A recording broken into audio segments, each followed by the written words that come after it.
You've failed as a wife."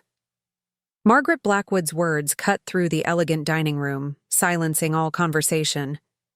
The crystal chandelier above seemed to dim, casting shadows across the faces of every family member gathered for our monthly dinner. I froze mid-bite, my fork suspended between my plate and mouth. 6 pairs of eyes turned toward me, some with pity, others with poorly concealed satisfaction. Before we jump back in, tell us where you're tuning in from, and if this story touches you, make sure you're subscribed, because tomorrow I've saved something extra special for you.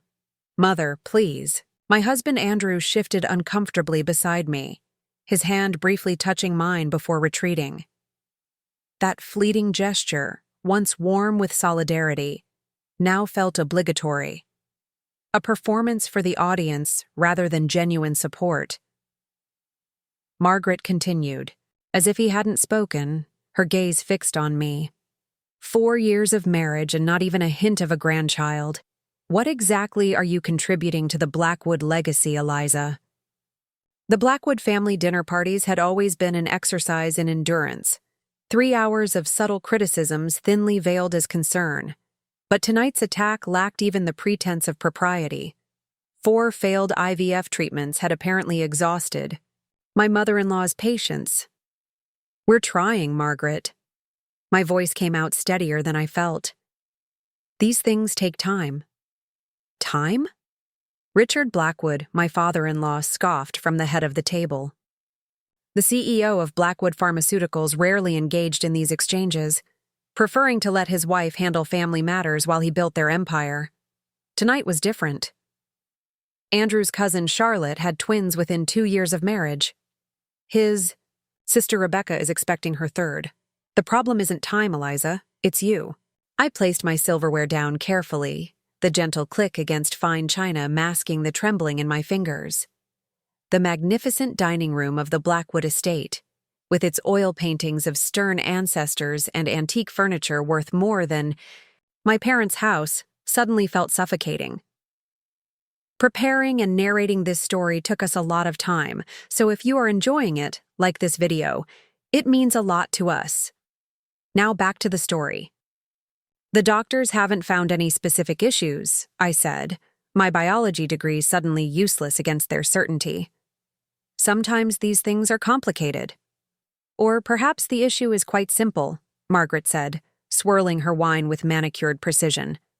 "The Blackwood men have never had problems producing heirs. 5 generations of firstborn sons, each continuing the family name and business. Rebecca, Andrew's younger sister, smiled thinly from across the table. Her hand rested protectively over her pregnant belly. Her 3rd child in 4 years of marriage. Have you considered that maybe it's not meant to be? Not everyone is cut out for motherhood."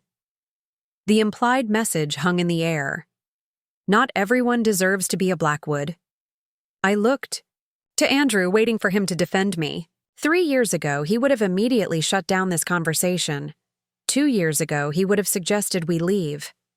Now he studied his plate with intense focus, the conflict evident in the rigid set of his shoulders. "We have an appointment with a specialist next week," he offered finally, his voice lacking conviction. "Dr. Keller has a new approach he wants to try." Richard waved dismissively. "Another doctor, another bill, another disappointment. Meanwhile, the trust fund sits untouched because the conditions clearly state a Blackwood heir must be produced." He fixed his gaze on me. "Perhaps it's time to consider more drastic options." "Like what, Dad?" Andrew asked, tension creeping into his voice. The patriarch's expression remained impassive. "Like accepting reality.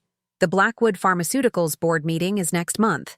I had hoped to announce your promotion to Chief Operating Officer, alongside news of a forthcoming Blackwood heir." Margaret dabbed her lips with a napkin. "Instead, we'll have to explain why the vice presidency is your ceiling for now. The board values family legacy, Andrew. They need reassurance that Blackwood blood will continue leading the company for generations." I felt the walls closing in. This wasn't just about a grandchild anymore.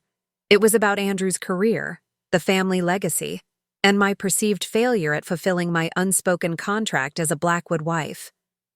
"This is absurd," I said, my voice barely above a whisper. "You're talking about our private struggle like it's a business transaction." Richard's eyes narrowed. "Marriage to a Blackwood is a business transaction, Eliza. One your professor parents clearly didn't prepare you for.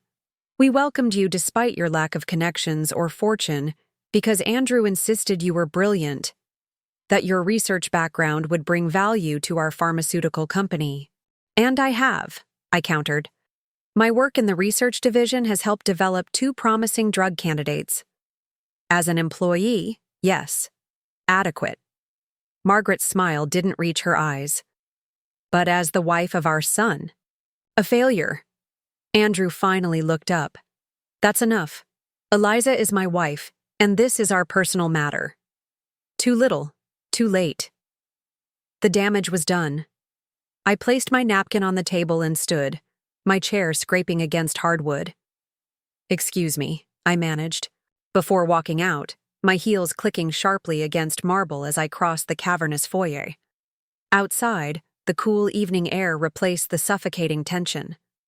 Stars dotted the sky above the manicured grounds of the Blackwood estate, 12 acres of pristine gardens and old money in Connecticut's most exclusive neighborhood. I made it to the fountain at the center of the circular driveway before the tears came. 4 years of fertility treatments, timed intercourse, supplements, acupuncture, and prayers had yielded nothing but disappointment and debt. The monthly dinners had become monthly tribunals, with the verdict always the same: guilty of barrenness. Footsteps approached behind me. Andrew. His reflection appeared beside mine in the dark water. "I'm sorry," he said, hands in his pockets. "They were out of line." "Were they?" I asked, not looking at him. "Or were they just saying what you've been thinking?" His silence confirmed my fears.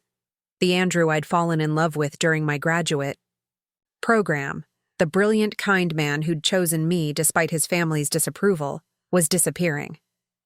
In his place stood a Blackwood heir, increasingly aligned with his family's priorities. "I want a baby too, Eliza," he finally said. "For us, not just for them." "Do you?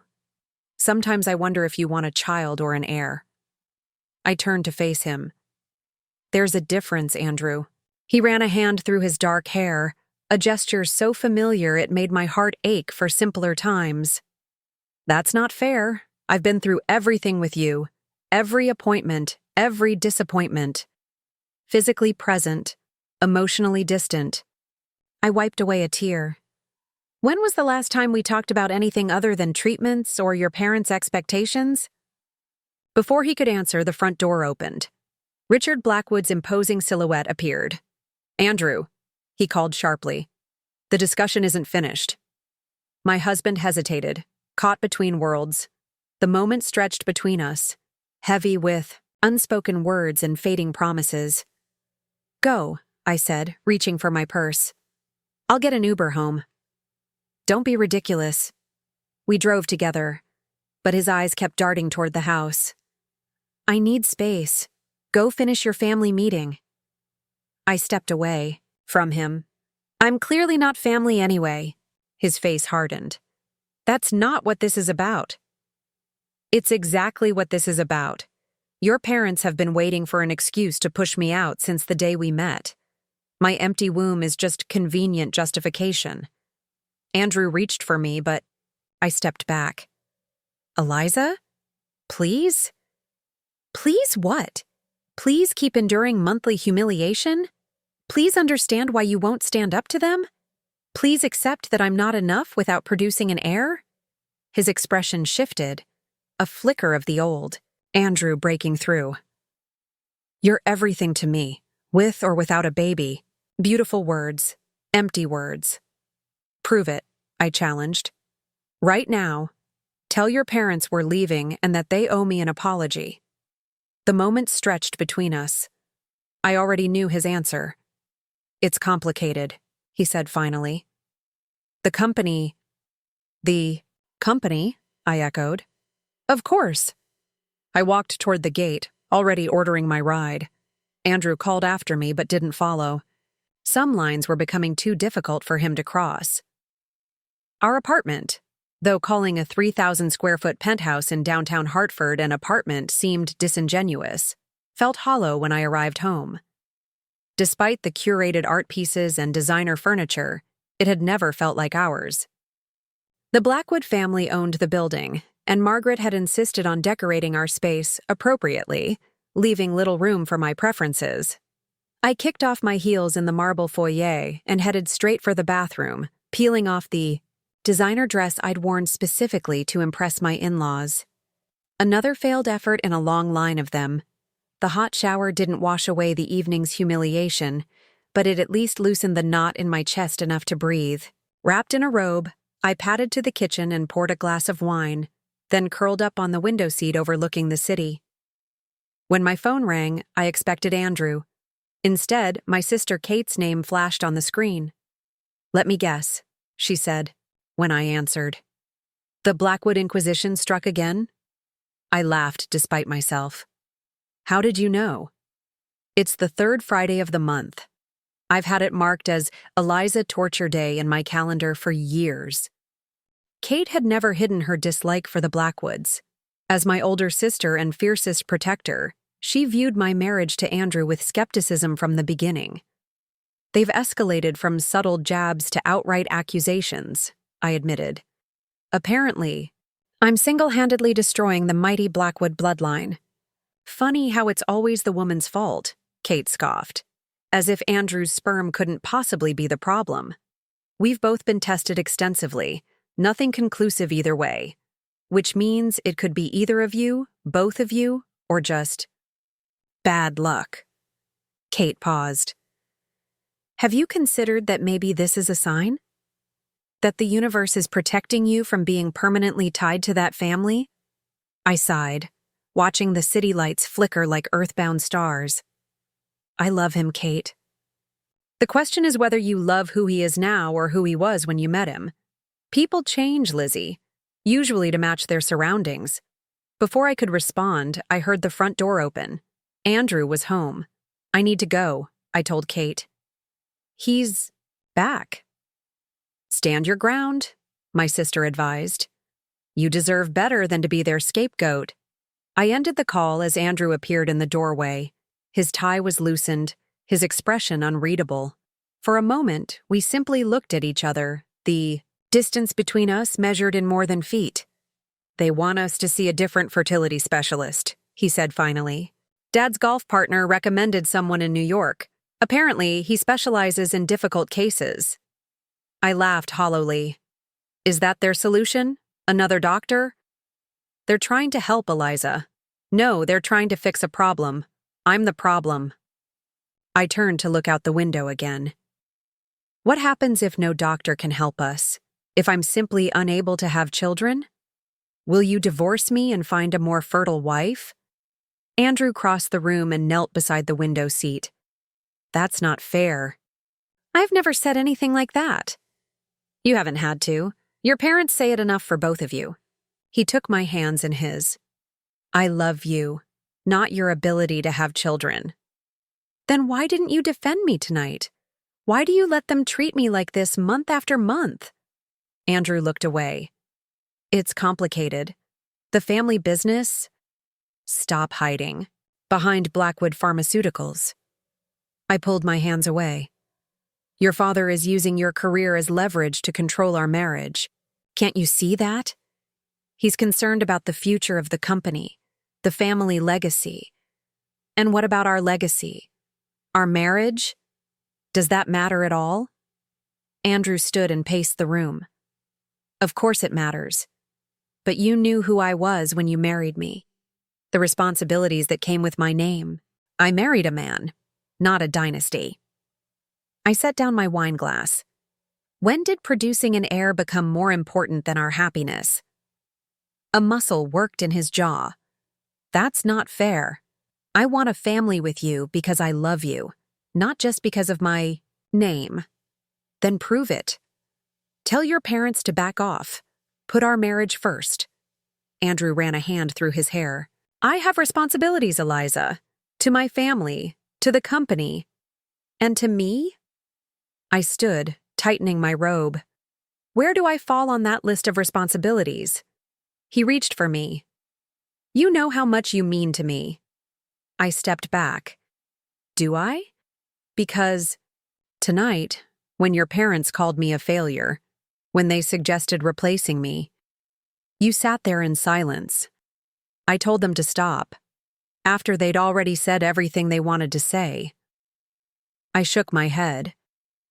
That's not defending me, Andrew. That's damage control. The silence between us stretched, filled with all the words we couldn't say, or wouldn't. I have an early meeting tomorrow, he finally said, loosening his tie further. We should get some sleep. Translation: conversation over. Problem unresolved. Just like always. You go ahead, I replied. I'm not tired. He hesitated, then nodded, and walked toward our bedroom. I returned to the window seat, staring out at the city that had never felt like home. Tomorrow we would wake up and pretend tonight never happened. We would go through the motions of our marriage while the cracks beneath the surface spread further. I wondered how many more fertility treatments, how many more family dinners, how many more nights like this before those cracks finally shattered. Everything.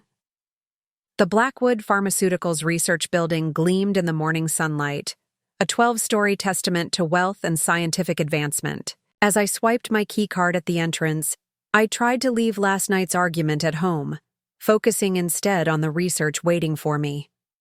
Good morning, Dr. Blackwood, the security guard greeted me. The name still felt strange after 4 years of marriage. Dr. Eliza Blackwood. Sometimes I missed being Dr. Eliza Chen, the name under which I'd earned my PhD in biochemistry. Morning, Joe, I replied with a smile that didn't reach my eyes. The elevator carried me to the 8th floor, the Reproductive Health Research Division. Ironic that I spent my days developing fertility treatments while failing to conceive myself. My team was working on a promising new compound that could potentially improve egg quality in women over 40. The compound was my design, based on years of research, work that even Richard Blackwood had grudgingly acknowledged as valuable. My assistant Maya looked up as I entered the lab. Dr. Blackwood, you're early. Couldn't sleep, I admitted, hanging my coat. Any updates on yesterday's cultures? Dr. Patel left notes for you. The preliminary results look promising. I nodded, grateful for the distraction of work. Here, in my lab, I wasn't a failure. I was respected, accomplished, my value not tied to my reproductive capabilities. The morning passed in a blur of microscopes, data analysis, and team meetings. Around noon, my phone buzzed with a text from Andrew. Dinner with my parents tonight. Dad invited the new board members. Can you be home by 6? Not a question about how I was feeling after last night. Not an apology. Just another command performance at House Blackwood. I typed back, can't make it. Critical testing phase. His response came immediately. Please, Eliza, this is important. Important for whom? I wanted to ask. Instead, I put my phone away without responding. Let him wonder for a change. Maya appeared at my elbow with lunch, a salad I'd forgotten I'd ordered. You should eat, Dr. Blackwood. You've been hunched over that microscope for 3 hours. I smiled gratefully. Thanks for looking out for me, Maya. That's what friends do. She hesitated. Is everything okay? You seem distracted today. I considered deflecting. But Maya had become more than an assistant over the 2 years we'd worked together. She was perhaps the closest thing I had to a friend in Hartford. Family dinner didn't go well last night, I admitted. Understanding dawned in her eyes. Ah, the fertility inquisition again? More direct than usual this time. Apparently I've failed as a wife. Maya's expression hardened. That's horrible and completely archaic. Welcome to the Blackwoods.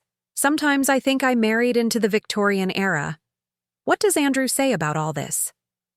I stabbed at my salad. Not enough. Maya sat on the stool beside me. I hope this isn't overstepping, but have you two considered other options? Surrogacy? Adoption? The Blackwoods are obsessed with bloodlines. If it's not genetically theirs, it doesn't count. I sighed.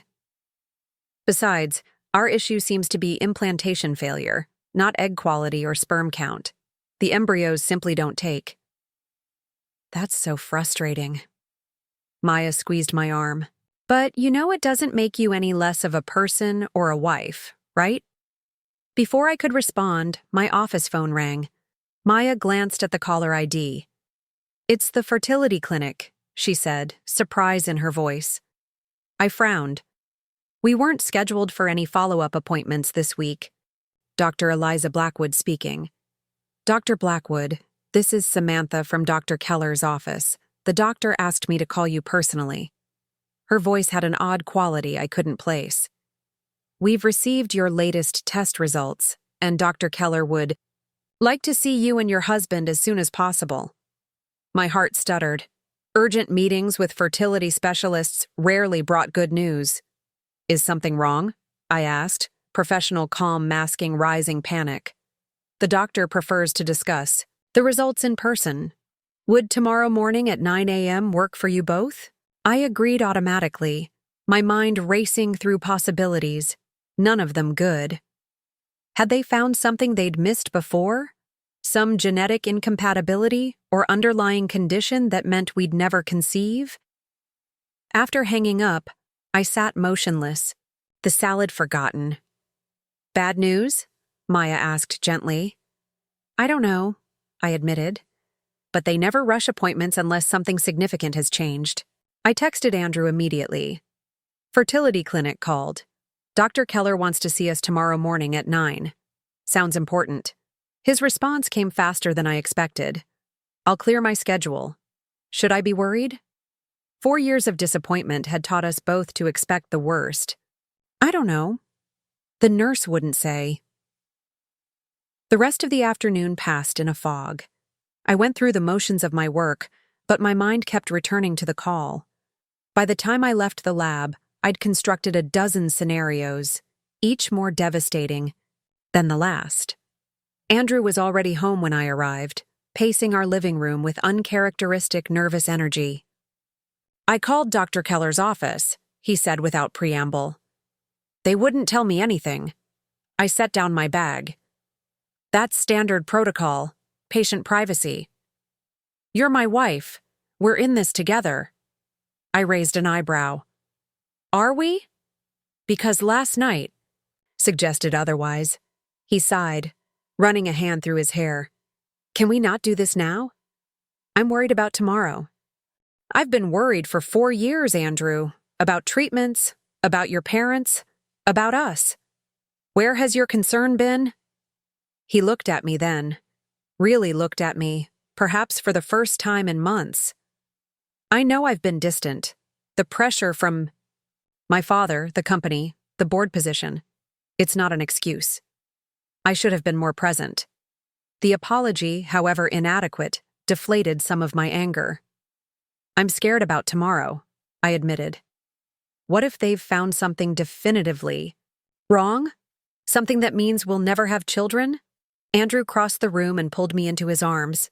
For a moment, I allowed myself to lean into him, to remember the solidity and comfort his embrace once unfailingly provided. Whatever they tell us, he said against my hair, we'll face it together. I promise. I wanted desperately to believe him. But promises, like bridges, can collapse under too much weight. And ours had been bearing the strain of Blackwood expectations for far too long. That night, we lay awake in bed, not touching but both acutely aware of the other's presence. The space between us contained all our unspoken fears and recriminations, a universe of hurt neither of us knew how to navigate. Tomorrow would bring answers, but I wasn't certain either of us was ready for them. What I couldn't know, as I finally drifted into uneasy sleep was that Dr. Keller's news would shatter everything, not just our hopes for a family, but the very foundation of my marriage and place in the Blackwood dynasty. By this time tomorrow, nothing would be the same. Morning arrived with unwelcome brightness, sunlight streaming through the windows we'd forgotten to close the night before. Beside me, Andrew was already awake, scrolling through emails on his phone. The blue light illuminated the worry lines that had deepened around his eyes over the past year. "You didn't sleep," I observed, my voice rough from restless hours. He glanced at me, then set his phone aside. "Neither did you." We moved through our morning routine with practiced efficiency, rarely speaking beyond necessary logistics. By 8:30, we were seated in his Tesla, navigating through Hartford's morning traffic toward the fertility clinic. The modern glass building housed multiple medical practices, with Dr. Keller's fertility clinic occupying the top 2 floors. The elevator ride felt interminable, Andrew's fingers tapping an anxious rhythm against his thigh. I resisted the urge to reach for his hand. The distance between us had grown too vast for casual comfort. The clinic's waiting room was deliberately soothing, soft music, muted colors, and abstract art that hinted at family without being obvious. A mural of a tree with spreading branches dominated one wall.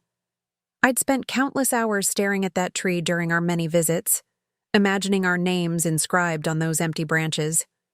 "Dr. and Mr. Blackwood?" The receptionist smiled professionally. "Dr. Keller is ready for you." Andrew placed his hand at the small of my back as we followed her down the hallway, a public gesture of unity that felt hollow given the fractures beneath the surface. Dr. Keller stood as we entered his office, his expression unreadable behind his professional smile. "Eliza, Andrew, please sit down." The room seemed smaller than during previous visits, the air heavier with unspoken possibilities. "Your call sounded urgent," Andrew said, his business persona taking over. "Have you found something new in our results?" The doctor nodded, opening a file on his desk. "Yes, though not what we were initially looking for." He adjusted his glasses, a gesture I'd come to recognize as his preparation for delivering difficult news. "As you know, after your 4th failed embryo transfer, we ran a more comprehensive panel of genetic tests." My fingers gripped the armrests. "And?" The results were unexpected. Dr. Keller looked directly at me. "Eliza, your tests revealed something called genetic mosaicism, a condition where different cells in your body can carry different genetic makeups." Andrew leaned forward. "What does that mean for our fertility issues?" "In itself, mosaicism isn't the primary cause of your implantation failures," Dr. Keller explained. "However, in investigating this condition more thoroughly, we discovered something significant." He turned his computer monitor so we could see it.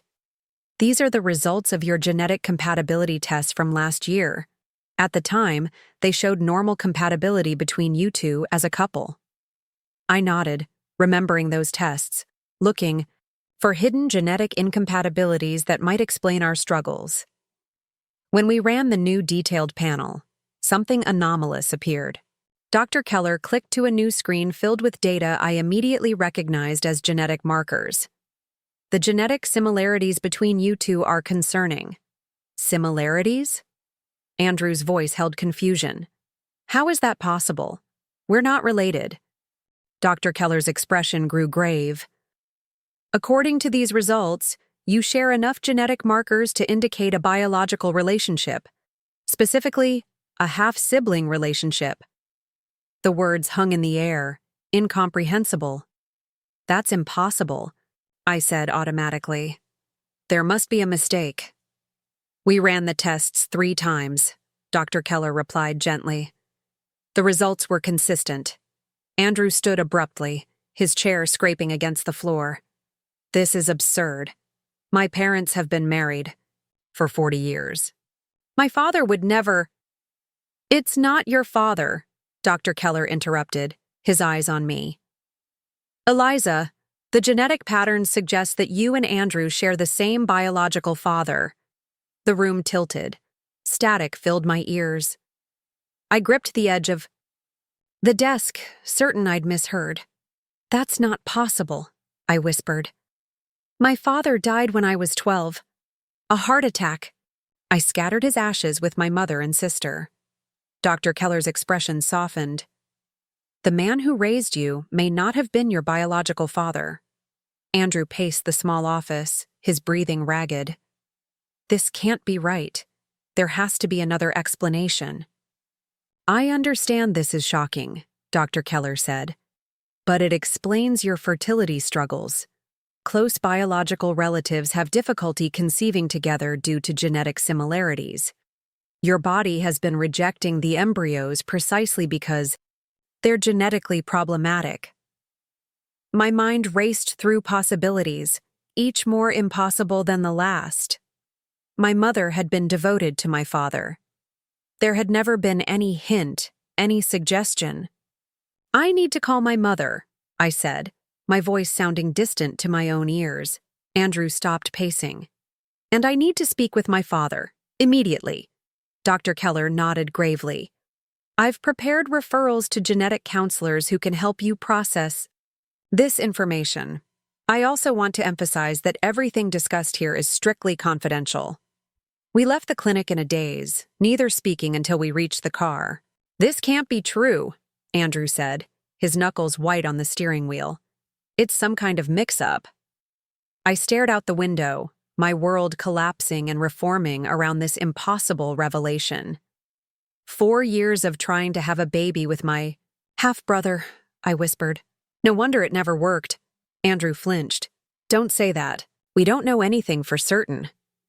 "The tests? Tests can be wrong," he insisted. "Labs make mistakes." 3 times? I turned to look at him. Dr. Keller said they ran the tests 3 times. Andrew started the car, his movements jerky with suppressed emotion. "I'm going to speak with my father. There has to be an explanation." "I'll come with you," I said. He shook his head sharply. "No, I need to do this alone." "Andrew, if what the doctor said is true, this involves both of us." "I have a right to be there." "And say what?" His voice rose. "Accuse my father of having an affair with your mother? Drop this bomb on my family without any proof beyond some lab results? So you'll protect them. Again." Bitterness seeped into my words. "Even now." He rubbed his face, suddenly looking exhausted. "I'm not protecting anyone. I just need to approach this carefully. If there's even a chance this is true..." The implications hung between us. If we shared a father, our marriage was fundamentally altered. Our dream of children together was not just unlikely but inadvisable. The Blackwood dynasty's precious bloodline was compromised in the most shocking way possible. "Take me home first," I said finally. "I need to call my mother." The drive back to our apartment passed in silence, both of us lost in our own thoughts. When Andrew pulled up to our building, I moved to exit the car. "Eliza," he called after me, his voice strained. "Whatever happens, whatever we learn..." Waited, but he couldn't seem to finish the thought. I nodded once and closed the door, watching as he drove away toward Blackwood Pharmaceuticals headquarters. Inside our apartment, I paced restlessly, trying to organize my thoughts before calling. My mother? Helen Chen had rebuilt her life after my father's death, focusing entirely on raising my sister and me. She'd never remarried, never even dated as far as I knew. The idea that she'd had an affair with Richard Blackwood of all people seemed impossible. Yet those test results existed. With trembling fingers, I dialed her number. She answered on the 3rd ring, her voice warm with surprise. "Eliza, this is unexpected. Aren't you usually in the lab at this hour?" "Mom," I began, then faltered. How did one ask such a question? "I need to ask you something important, something difficult." A pause. "You're scaring me, sweetheart."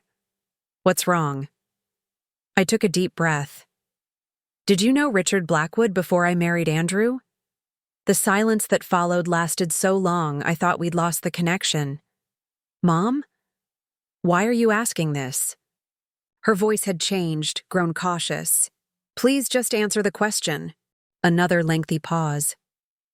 Yes, she finally said. I knew Richard Blackwood before your marriage. Many years ago. My heart hammered against my ribs. How well did you know him? Eliza, where is this coming from? Has something happened? How well? Mom? I insisted, my voice breaking. The silence stretched between us, heavy with unspoken truths. We worked together, she finally said. At Hartford General Hospital, before he started Blackwood Pharmaceuticals. Before I met your father, I closed my eyes trying to steady my breathing. Were you involved with him? Eliza, please, Mom. I need the truth. A shaky exhalation came through the phone. Yes, she whispered. Briefly. It was before I met John. Richard was a young research physician. I was a new nurse. It ended when he became engaged to Margaret. My legs gave out. I sank onto the couch, clutching the phone. When was this exactly? 1989. Spring through fall. She paused. Eliza, what is this about? The timeline fit perfectly. I was born in July 1990. Is Richard Blackwood my biological father? The question came out in a rush. The silence that followed was answer enough. Oh my God, I breathed. How could you never tell me?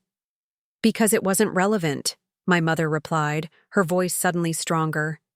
John was your father in every way that mattered.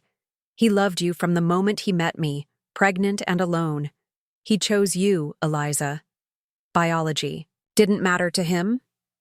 It matters now, I said, tears streaming down my face. It matters because I married my half-brother, Mom. I've been trying to have a baby with Andrew for 4 years. Her gasp was audible even through the phone. That's not possible. Richard never knew. Knew what? That you were pregnant? That I existed? Another horrifying thought struck me. Does Kate have the same father? Is she Richard's daughter too? No, my mother said quickly. Kate is John's biological daughter. I met him a few months after things ended with Richard. I struggled to process this information, my world tilting on its axis. So when Andrew brought me home 4 years ago, when you met Richard and Margaret at our engagement party, you knew? You knew he was my biological father and you said, nothing? Richard had moved on decades ago. He had his perfect family, his company, his wealth. What good would disrupting all that have done? Her voice cracked. John wanted to be your father. He asked me to marry him knowing I was carrying another man's child. He gave you his name, his love. That was the truth that mattered. The truth that mattered, I repeated numbly. Well, now there's a new truth that matters. Andrew and I can't have children together. We shouldn't be married at all. And his parents' obsession with my barrenness is cruelly ironic given that their precious son and I are siblings. Eliza, please, I have to go. I couldn't bear to hear more. Not her justifications, not her remorse. Andrew is talking to Richard right now. I imagine the Blackwoods will have their own version of this story. Wait, Richard doesn't know you're his daughter. I never told him I was pregnant. The revelation hit like another blow. So, he has no idea that he's been tormenting his own daughter for years? That he called his own flesh and blood a failure? Eliza, I ended the call, my hands shaking so badly I nearly dropped the phone. Rage and grief battled within me. For the deception that had shaped my entire life. For the years wasted trying to conceive a child that should never be born. For the cruel irony of being rejected by my own biological father for failing to produce. A Blackwood heir when I was a Blackwood by blood. The apartment suddenly felt suffocating. I needed air, space, distance from everything Blackwood. I threw some clothes into a bag, grabbed my passport and laptop, and scribbled a note for Andrew. Going to Kate's. Need time to process. Don't follow me. I was halfway to the door when my phone rang. Andrew's name flashed on the screen. I hesitated, then answered. He knew, Andrew said without preamble, his voice raw. He fucking knew. I sank back onto the couch. What? My father. He recognized your mother's name when we started dating. He looked into your background when things got serious. Andrew's voice shook with rage. He knew there was a possibility. You were his daughter, and he said nothing. He let us marry. He watched us struggle to conceive for 4 years. The room seemed to spin around me. That's not possible. My mother said she never told him she was pregnant. He suspected. Had his doubts. But he didn't confirm it until after our engagement, when he had his security team run a detailed background check on you and your family. A harsh laugh escaped him. He said he was protecting the family interests. When he realized the timing, aligned with his relationship with your mother, he quietly ran a DNA test using a glass you'd used at a family dinner. Horror crawled up my spine. He's known all this time? While he berated me for not producing an heir? While he blamed me for our fertility issues? Yes. The word was clipped, filled with disgust. He claimed he was protecting the family reputation, that the scandal would have destroyed Blackwood Pharmaceuticals. And our marriage, our sanity, our 4 years of fertility treatments? What about those? Collateral damage. Andrew's voice broke. He thought eventually we'd give up trying for children, that I'd focus on the company instead. I pressed a hand to my mouth, trying to contain the scream building in my throat. And your mother? Does she know? No. At least that's what he claims. Andrew sounded distant now, hollowed out. I don't know what to believe anymore. Silence stretched between us, filled with the wreckage of our life together. Where are you? I finally asked. Driving. Nowhere specific. I couldn't stay there after. He trailed off. Where are you? Home. About to leave for Kate's. I paused. What do we do now, Andrew? He was quiet for so long I thought he might not answer. I don't know, he finally said. How do we even begin to process this? The question hung between us, unanswerable. Come to Kate's, I suggested. We should talk in person. I need time, he replied. To think. To figure out what this means. The distance in his voice told me everything. Whatever bond had held us, together through 4 years of marriage and fertility struggles, was unraveling in the face of this revelation. Okay, I said softly. Call me when you're ready. After we hung up, I sat motionless, trying to absorb the seismic shift in my reality. Everything I thought I knew about myself, my family, my marriage had been built on lies. Richard Blackwood wasn't just my cruel father-in-law. He was my biological father, who had rejected me twice. Once before I was born, and again after I married. His son, the perfect Blackwood bloodline, was a fiction. The heir they so desperately wanted from Andrew and me would have been biologically compromised, if it had been possible at all. The cruel irony might have been laughable if it weren't so devastating.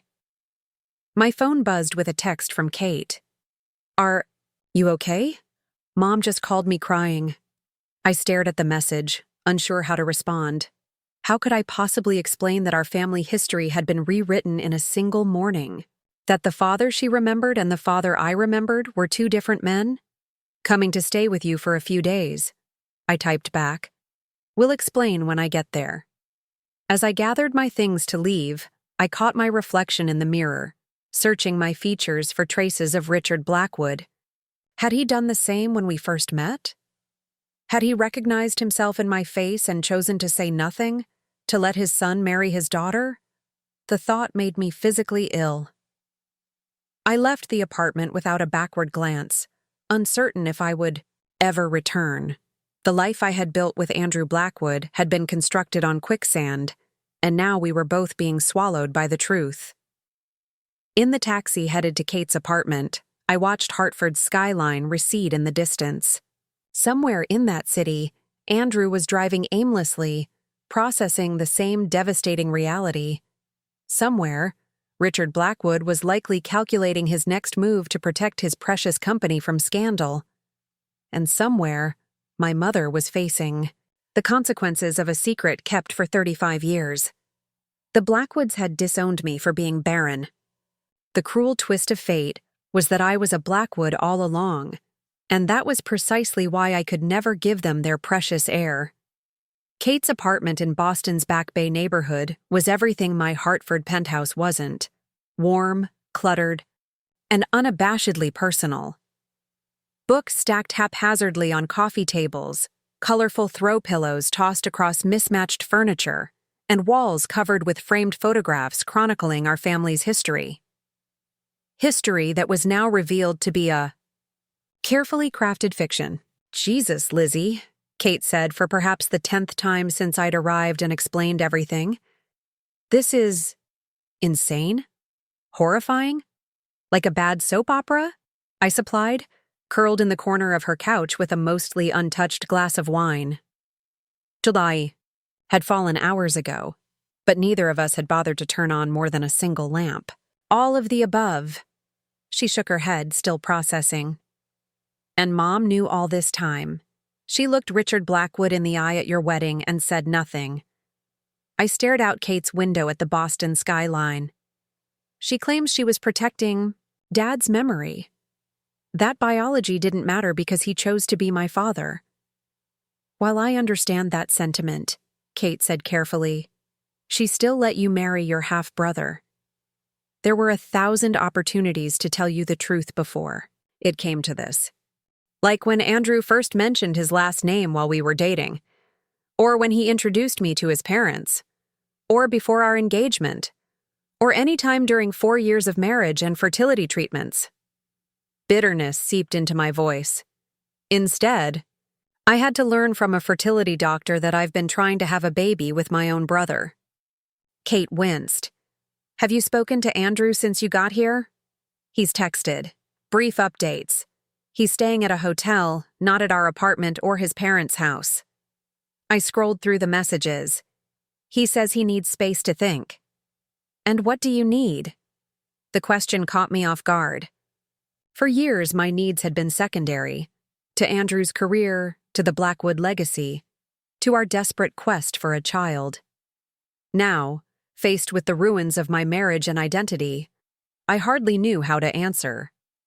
I trailed off, then found steady ground. "I need to figure out who I am outside of all this, not as Andrew's wife or Richard's daughter-in-law, or daughter, apparently. Just me." Kate nodded. "You can stay here as long as you need. I've already put in for remote work next week. You don't have to babysit me. It's not babysitting, it's sister solidarity." She squeezed my hand. "You'd do the same for me." The simple certainty of her love, unchanged despite the revelation that we were only half-sisters, brought fresh tears to my eyes. "Have you thought about what you'll do?" Kate asked gently. "About the marriage, I mean." The question loomed like a shadow. "There's no salvaging it, is there? Even if we could move past the sibling revelation, there's the fact that his father, our father, knew and said nothing. He watched us struggle for years." "It's unforgivable," Kate agreed. "But you and Andrew are victims in this too. Maybe together." "There is no together," I interrupted. "Not anymore. Whatever we had was built on a foundation of lies. And even if we wanted to preserve some version of our relationship, the law doesn't recognize marriages between siblings, even half-siblings. Legally, our marriage is probably void." My phone buzzed with an incoming call. Richard Blackwood's name flashed on the screen. I stared at it in disbelief. "Is that him?" Kate asked, seeing my expression. I nodded, watching the phone until the call went to voicemail. Seconds later, a text appeared. "We need to discuss this situation immediately. Family meeting tomorrow, 10 a.m., my house. Your mother will be there. RB, I showed the message to Kate, who let out a low whistle. This situation? Family meeting? He's treating this like a PR crisis, not a personal tragedy. That's Richard Blackwood, I said, declining to mention that he was her biological uncle. One revelation at a time. Everything is a business problem to be managed. Are you going? I considered the question. Part of me wanted to ignore the summons, to cut all ties with the Blackwoods and start fresh somewhere far away. Yet another part, the scientist in me perhaps, needed to hear what Richard had to say, to understand how he could have done this to his own children. I don't know, I admitted. What would you do? Kate thought for a moment. I'd go, but not alone, and not on his terms. She leaned forward, eyes gleaming with the protective fire I'd seen many times growing up. If you want answers, we'll get them together, but we do it our way. The following morning, I awoke to news alerts on my phone. Blackwood Pharmaceuticals stock had dropped 6% overnight following the sudden announcement of Andrew's leave of absence for personal reasons. The business world was already speculating about trouble within the Blackwood dynasty. They had no idea. Kate drove us to Connecticut, the familiar landscape passing in a blur as we strategized. We wouldn't go to the Blackwood estate, where Richard would have home field advantage. Instead, we'd arranged a neutral meeting place, a private room at the Hartford Grand Hotel. Are you sure about this? Kate asked as we pulled into the hotel parking lot. We can still turn around. I spotted my mother's sensible Volvo already parked near the entrance. I'm sure. I need to hear what they have to say, all of them. The private meeting room was sleekly corporate, a long mahogany table surrounded by leather chairs, with floor-to-ceiling windows overlooking the city. My mother stood when we entered, her face pale and drawn. Eliza, she began, stepping toward me. I raised a hand, stopping her. Not yet. Let's wait for everyone. We sat in uncomfortable silence until the door opened again. Andrew entered first, looking as though he hadn't slept in days. Behind him came Richard and Margaret Blackwood, both impeccably dressed and wearing identical expressions of controlled displeasure. Richard surveyed the hotel meeting room with obvious disapproval. This is unnecessary. We could have handled this privately at home. Your home is not neutral ground, I replied evenly. And this stopped being private when you decided to lie to everyone for years. Margaret's gaze darted between her husband and me, her perfectly composed facade showing cracks of confusion. Richard, what is going on? Why are we meeting in a hotel with... She gestured vaguely toward my mother and sister. Perhaps we should all sit down, Richard suggested, his CEO persona firmly in place. Once everyone was seated, an excruciating silence fell. Andrew and I sat on opposite sides of the table, neither quite able to look at the other. Kate positioned, herself protectively beside me, while my mother sat alone slightly apart from everyone. Well? I finally prompted. You called this family meeting, Richard, so talk. His jaw tightened at my deliberate omission of any respectful title. This situation is unfortunate but manageable if we approach it rationally. Manageable? Andrew echoed incredulously. That's your take on discovering your son married your daughter? Margaret gasped, her hand flying to her throat. What? Richard shot Andrew a warning look. Margaret, there's been a complication regarding Eliza's parentage. Helen and I had a brief relationship before I met you, he continued, addressing his wife while steadfastly avoiding my gaze. It recently came to light that Eliza is biologically my daughter. The color drained from Margaret's face. Recently? When exactly did you learn this? Richard hesitated, and in that pause, his careful narrative began to unravel. 3 years ago, Andrew answered for him, his voice hard. Right after our engagement, he ran a DNA test without telling anyone. Margaret's shock transformed into something colder, more dangerous. You've known for 3 years that your son was married to your daughter, and you said nothing? The damage was already done, Richard replied defensively. They were already married. Making it public would only cause a scandal. So instead, you spent years berating Eliza for not producing an heir? Margaret's voice rose with each word.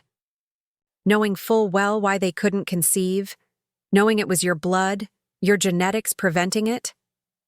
I watched in astonishment as Margaret Blackwood, who had never shown me an ounce of genuine warmth, turned on her husband with unexpected fury.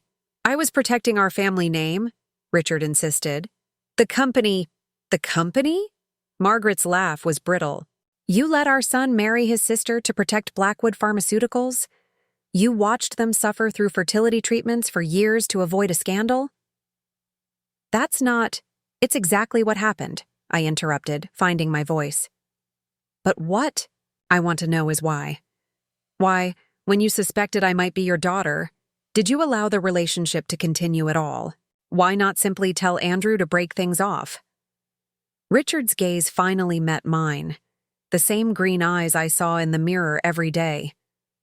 By the time I confirmed it, you were already engaged.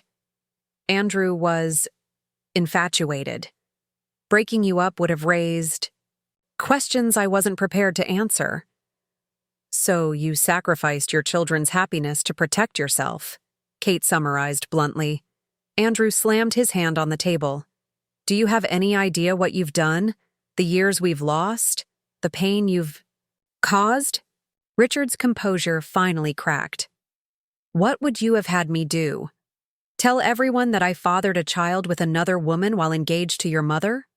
Watch our company stock plummet when the scandal broke? Destroy everything I've built? For this family? Yes, Andrew replied without hesitation. If it meant sparing us this? My mother, who had remained silent until now, spoke up. I bear responsibility too, she said quietly. I should have told you the truth years ago, Eliza, before any of this happened. I turned to her, the anger I'd been suppressing bubbling to the surface. Why didn't you? The moment I mentioned dating someone named Blackwood, why didn't you say something? She looked down at her clasped hands. At first, I told myself it was such a common name, it couldn't possibly be connected to Richard. Then, when I realized it was his son, she trailed off, then continued more firmly. Your father, John, had been gone for years by then. You were happy, building a life with someone who loved you. I convinced myself that biology didn't matter, that what you didn't know couldn't hurt you. Except it did hurt me, I said. It's hurt us all.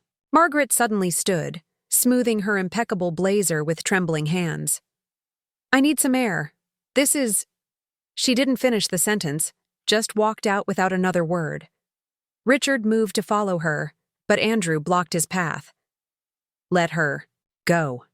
You've done enough damage. As the door closed behind Margaret, a heavy silence fell over the room. The truth was out, all of it. But instead of clarity, I felt only the weight of decades of deception. What happens now? Andrew finally asked, voicing the question hanging over all of us. Richard straightened his tie, visibly recalibrating. We need to handle this discreetly. I've already spoken with our lawyers. The marriage can be annulled. On grounds of consanguinity. We'll provide a different reason publicly, of course. Of course, I echoed bitterly. Heaven forbid the truth come out. Richard continued as if I hadn't spoken. Andrew will take the position in Singapore as planned. New leadership, new market. It's the perfect cover for the separation. Eliza, we'll ensure you're compensated fairly in the settlement. Compensated? Kate interjected incredulously. She's your daughter, not a business liability. For the first time, Richard looked genuinely uncomfortable. Yes, well, that's a separate issue, is it? I asked. Because from where I'm sitting, it seems like my entire existence has been nothing but an inconvenience to you. First as an unwanted pregnancy you never knew about, then as your son's unsuitable girlfriend, then as a daughter-in-law who couldn't produce an heir, and now as a scandal waiting to happen. Richard's expression hardened. What exactly do you want from me, Eliza? An apology? A father-daughter relationship? It's 35 years too late for that. The cruelty of his dismissal stole my breath. Even now, knowing I was his biological child, Richard Blackwood saw me only as a problem to solve. I don't want anything from you, I said finally, my voice steady despite the storm inside. Not your money, not your name, not your acknowledgement. What I want is for you to look me in the eye and tell me why you spent years humiliating me at family dinners when you knew I was your flesh and blood. Something flickered across his face, discomfort, perhaps even shame. But it vanished quickly, replaced by the impenetrable mask of the business titan. It wasn't personal, he said. 3 words that somehow hurt more than any deliberate cruelty could have. To Richard Blackwood, destroying his daughter's self-worth hadn't even been personal, just collateral damage in service to his precious legacy. Andrew let out a hollow laugh. Nothing ever is with you, is it, Dad? I stood suddenly, unable to bear another moment in that room. I think we're done here. Your lawyers can contact mine about the annulment. I turned to my mother. I need time. Please don't call for a while. Without waiting for a response, I walked out, Kate following close behind. In the hallway, I nearly collided with Margaret, who was returning from her brief escape. For a moment, we stared at each other, the wife and the daughter, both betrayed by the same man. I didn't know, she said quietly. I would never have allowed. She trailed off, then squared her shoulders. I want you to know that.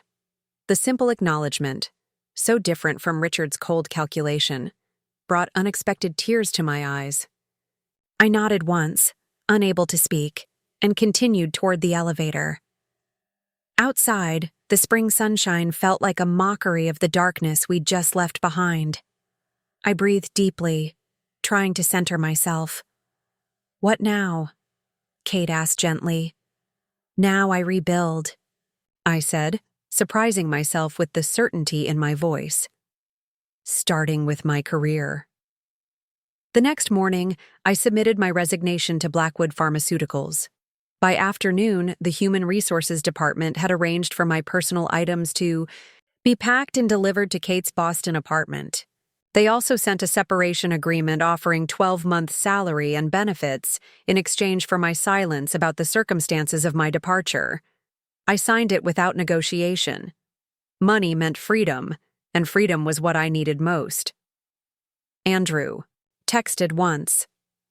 I've told the lawyers to give you whatever you want. I'm sorry for everything. The briefness spoke volumes. Whatever connection we'd shared, genuine love, I still believed, despite everything, had been irreparably damaged. We were both retreating to lick our wounds separately. 4 days after the meeting, I received an unexpected visitor at Kate's apartment. Dr. Iyer, the head of research at Boston University's School of Medicine, had somehow tracked me down.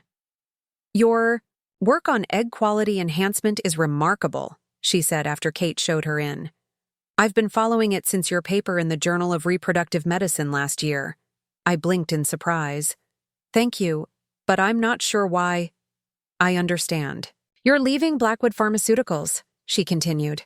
We have an opening for a senior researcher in our reproductive health division. The position is yours if you want it. The offer felt like the first ray of light in a very dark week. How did you know I was available? Dr. Iyer smiled. Academic.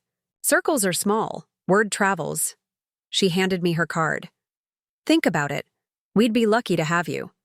After she left, Kate raised an eyebrow. Coincidence? I examined the card thoughtfully. Maybe, or maybe someone is trying to make amends in their own way. Margaret? Kate suggested. She seemed genuinely horrified by what Richard did. Possibly. I tucked the card into my pocket. Regardless of how it came about, It's a good opportunity. A fresh start. Later that evening, as Kate and I shared takeout on her balcony, my phone buzzed with a text from an unknown number. A mutual colleague mentioned you might be interested in consulting on a new fertility treatment study. Your expertise would be invaluable. Would you be open to discussing further? MB Margaret Blackwood. Not reaching out personally, that would be too direct, too emotional for a woman of her generation and position. Instead, she was offering what she could: professional opportunity, a chance to continue my research outside of Richard's sphere of influence. It wasn't forgiveness or reconciliation. It wasn't family, but it was acknowledgement. And for now, that was enough. Good news? Kate asked, noting my expression. I showed her the text. Not exactly, but maybe a start. She considered it. Are you going to respond? I looked out at the Boston skyline, thinking about the shattered pieces of my old life and the tentative shape of something new emerging from the wreckage. Yes, I decided, but on my terms this time. The past couldn't be undone. The truth of my parentage, the years, lost to deception, the marriage built on a biological impossibility, these were immutable facts. But what happened next was mine to determine. I typed a brief reply. Open to discussion. Send details to my new email. We'll review after I'm settled in Boston. No rush, no eagerness to please. Just a professional courtesy from one woman to another, both trying to navigate the aftermath of a powerful man's selfish choices.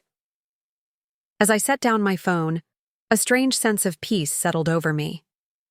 For the first time in years, I wasn't a Blackwood, by marriage or by acknowledgement. I was simply Eliza, and that was finally enough.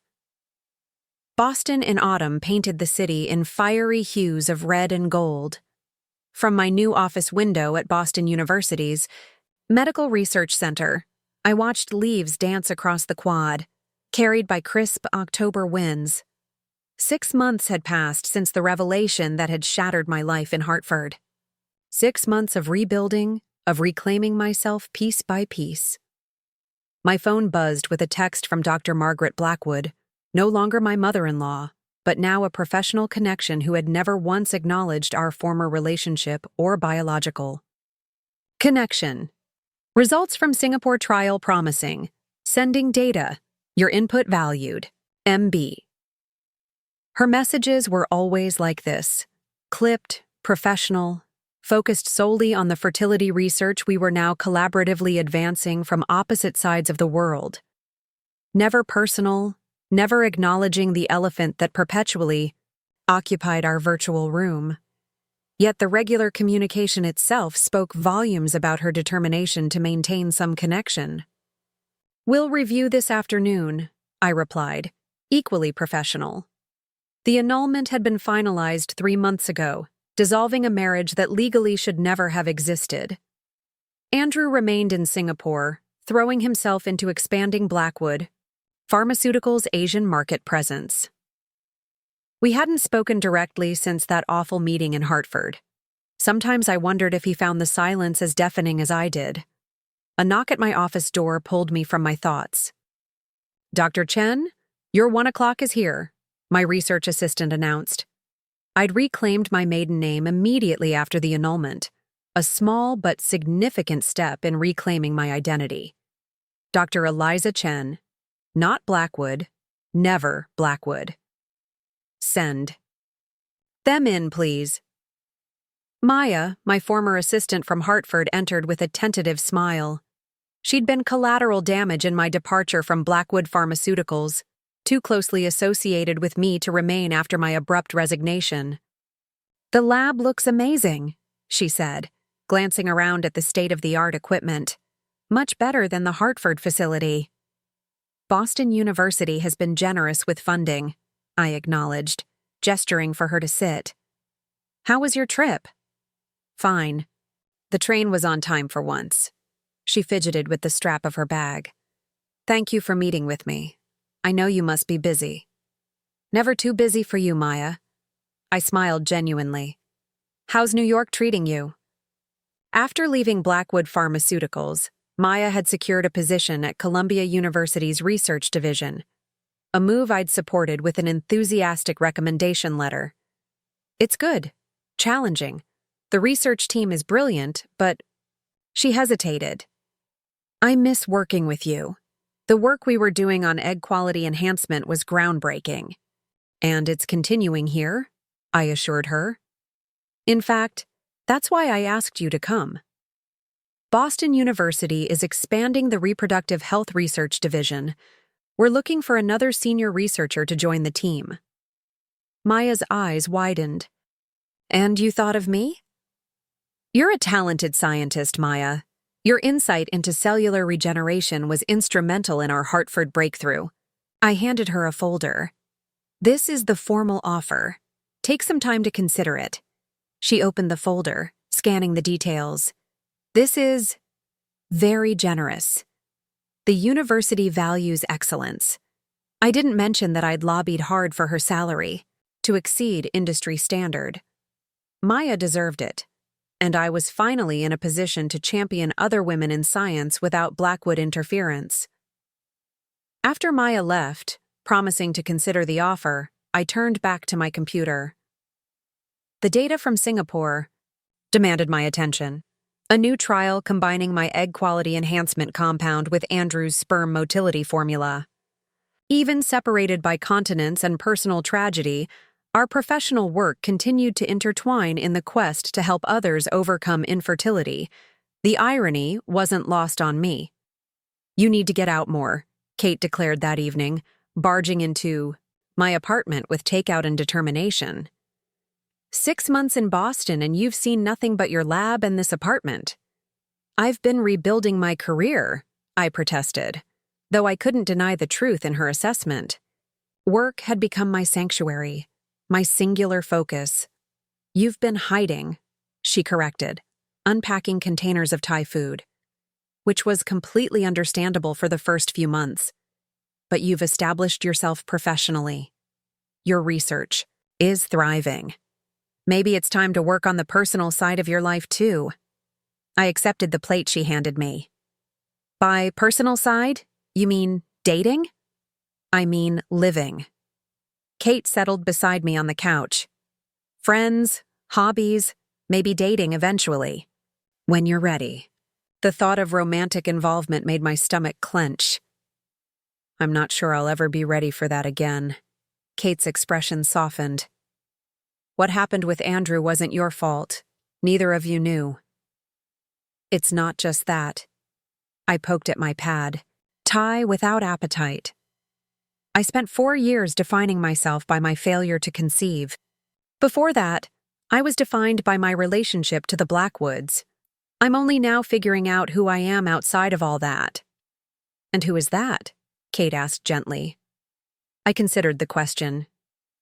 Someone who helps others build families, ironically enough. The fertility research we're doing here is already showing promising results.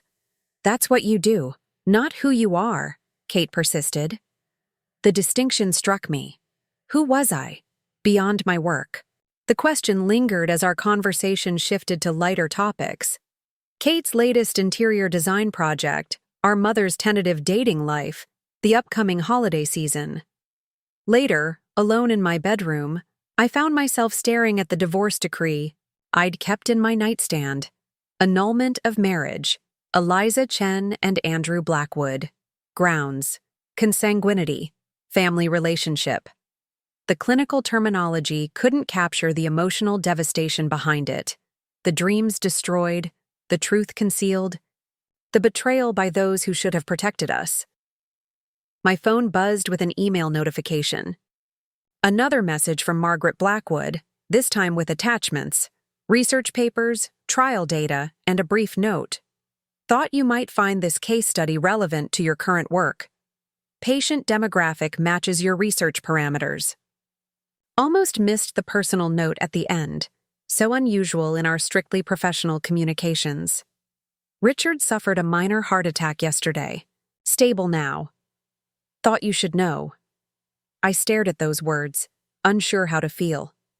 Richard Blackwood was my biological father, the architect of my greatest pain, and a man who had never acknowledged me as his daughter even after the truth came out. Should I care about his health? Send well wishes? Ignore this information as I'd trained myself to ignore all personal connections to the Blackwoods? Before I could decide, another email arrived. This one from Andrew. Eliza, I'm returning to Boston next week for Dad's follow-up care. I understand if you don't want to see me, but I have some research updates that might interest you professionally. And perhaps we're overdue for a conversation. Andrew.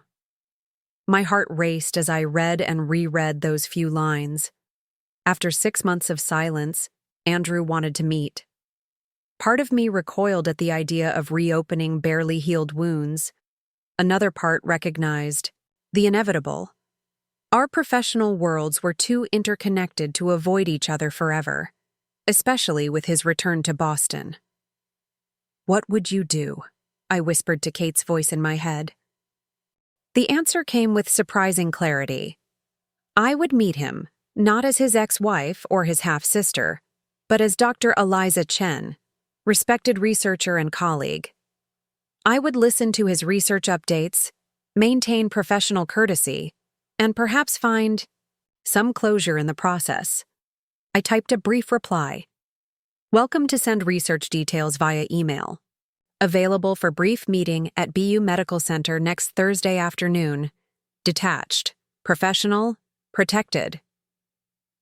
His response came minutes later. Thursday at 2 p.m. Thank you, Eliza. 2 simple sentences that somehow carried the weight of our shared past and uncertain future. Thursday arrived with unseasonable warmth, as if Boston had temporarily forgotten it was October. I chose my outfit carefully that morning. A navy blazer over a cream blouse, tailored pants, minimal jewelry. Professional armor for a meeting I'd been alternately dreading and anticipating for days. Andrew arrived precisely at 2, looking both familiar and foreign. Singapore had tanned his typically pale complexion, and subtle threads of silver now appeared at his temples. The past 6 months had aged him too. Thank you for agreeing to see me, he said, as my assistant showed him into my office. Your research on sperm motility enhancement has been impressive, I replied, deliberately steering us immediately to professional ground. I read your paper in fertility and sterility last month. He nodded, accepting the parameters I'd established. The Singapore team has been exceptional, and your work here has been making waves in the field as well. We spent the next 30 minutes discussing research developments, clinical trials, and potential collaborations between our respective institutions. The conversation flowed easily, when focused on science, our shared passion long before we became anything else to each other. As our allotted time drew to a close, Andrew placed a thumb drive on my desk. The complete dataset from our latest trials. I thought it might be useful for your team. Thank you. I made no move to touch it, to risk even that slight physical connection. Andrew hesitated, then spoke carefully. The professional courtesy was only half the reason I wanted to see you, Eliza, I tensed. Andrew, please, just 5 more minutes. His voice held none of the Blackwood authority I'd grown accustomed to during our marriage. Instead, he sounded simply tired. Then I won't bother you again if that's what you want. Against my better judgment, I nodded. Dad's heart attack was worse than Mom initially let on, he began. Triple bypass surgery. He's recovering, but it was a wake-up call for all of us. I'm sorry to hear that, I said, surprised to find I meant it. Despite everything, I wouldn't wish suffering on anyone.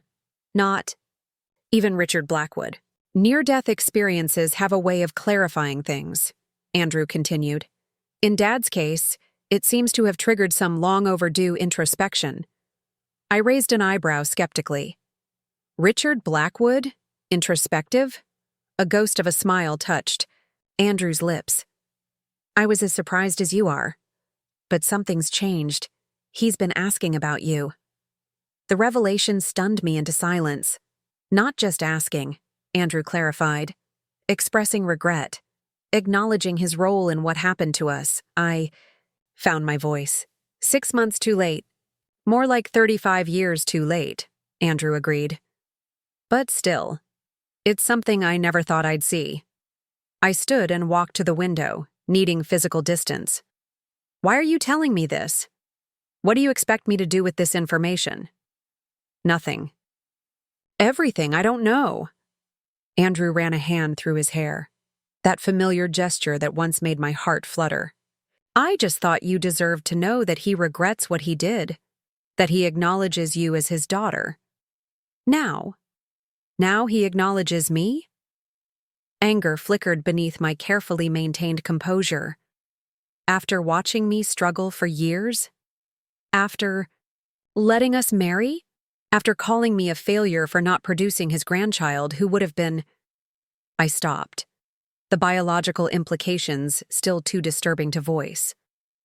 I know. Andrew's voice was quiet. Nothing can undo what happened. Nothing can give us back those years or heal all the damage. I'm not asking you to forgive him or see him or have any contact at all if that's what you want. What do you want? Andrew? I turned to face him. Why really are you here? He met my gaze directly. Closure, maybe, for both of us. We never really had a chance to process what happened together. One day we were married, trying for a baby, and the next we discovered we were siblings. The lawyers took over, I went to Singapore, you came to Boston, and that was it. 4 years of marriage ended with paperwork and silence. The truth of his words resonated painfully. We had never properly said goodbye. The annulment had been handled through intermediaries, the division of our lives clinical and detached. What would closure even look like for us? I asked. There's no template for this situation. No, he agreed. But maybe we could start by acknowledging that what we had was real. That our feelings for each other weren't wrong, even if continuing. The relationship became impossible.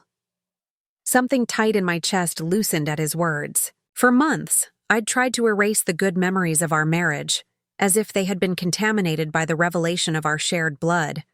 But he was right. The love had been real, the connection genuine. The betrayal had come from others, not from what we felt for each other. I've missed you, Andrew said softly. Not as my wife. That chapter is closed.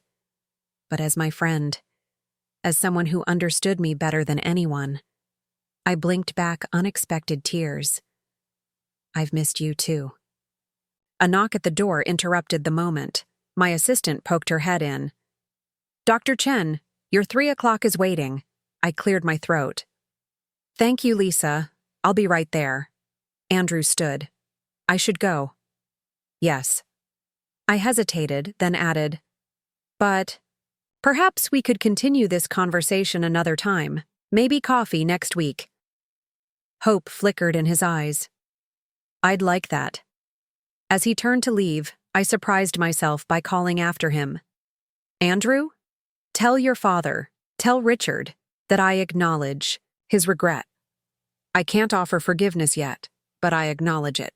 He nodded once, understanding the significance of even that small concession. After he left, I sat at my desk, feeling as though something had shifted inside me. Not healing exactly, but perhaps the beginning of acceptance. The pain wouldn't disappear, but maybe it could transform into something I could carry without being crushed beneath its weight. 2 weeks later, I stood outside Richard Blackwood's hospital room, questioning my sanity for being there. Coffee with Andrew had somehow led to this moment, not reconciliation, but a tentative step toward whatever came after anger. You don't have to do this, Kate said beside me. I'd insisted she come, unwilling to face Richard alone. I know. I took a deep breath. But I think I need to. Margaret opened the door before I could knock, her surprise at seeing me evident despite her practiced composure. Eliza, she said softly. I didn't expect… Andrew mentioned his father wanted to see me, I said formally. Is this a bad time? No, not at all. She stepped aside to let us enter. He's been asking for you. Richard Blackwood, titan of industry and master of his domain, looked diminished against the white hospital sheets. The heart surgery had hollowed his cheeks and dulled the commanding presence I'd always associated with him. Yet his eyes, my eyes, remained sharp as they fixed on me. "Eliza," he said, his voice weaker than I remembered but still carrying that note of authority. "You came." I did.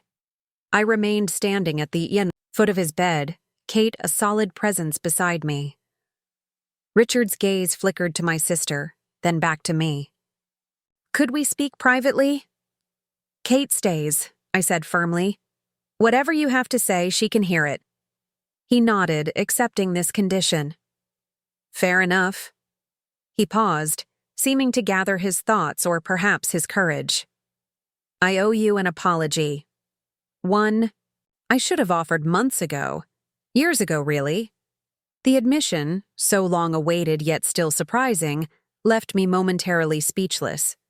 "When I discovered you were my daughter," he continued, "I made a series of choices that prioritized my reputation and business interests over your well-being, over Andrew's well-being. It was unconscionable." "Yes, it was," I agreed, unwilling, to make this easy for him. "Facing mortality has a way of clarifying one's failures," Richard said, a hint of his old wryness returning. "I spent a lifetime building a legacy, only to nearly destroy it by denying an essential part of that legacy. You." I raised an eyebrow. "Is that what I am to you? A part of your legacy?" "You're my daughter," he said simply. "A daughter I never acknowledged, never protected, and actively harmed through my choices. No business success can balance that moral failure." The naked honesty in his voice caught me off guard. This wasn't the calculating Richard Blackwood I knew, the man who had berated me for failing to provide an heir, who had watched me suffer through fertility treatments knowing they could never succeed. "Why now?" I asked. "Is this just because you faced death?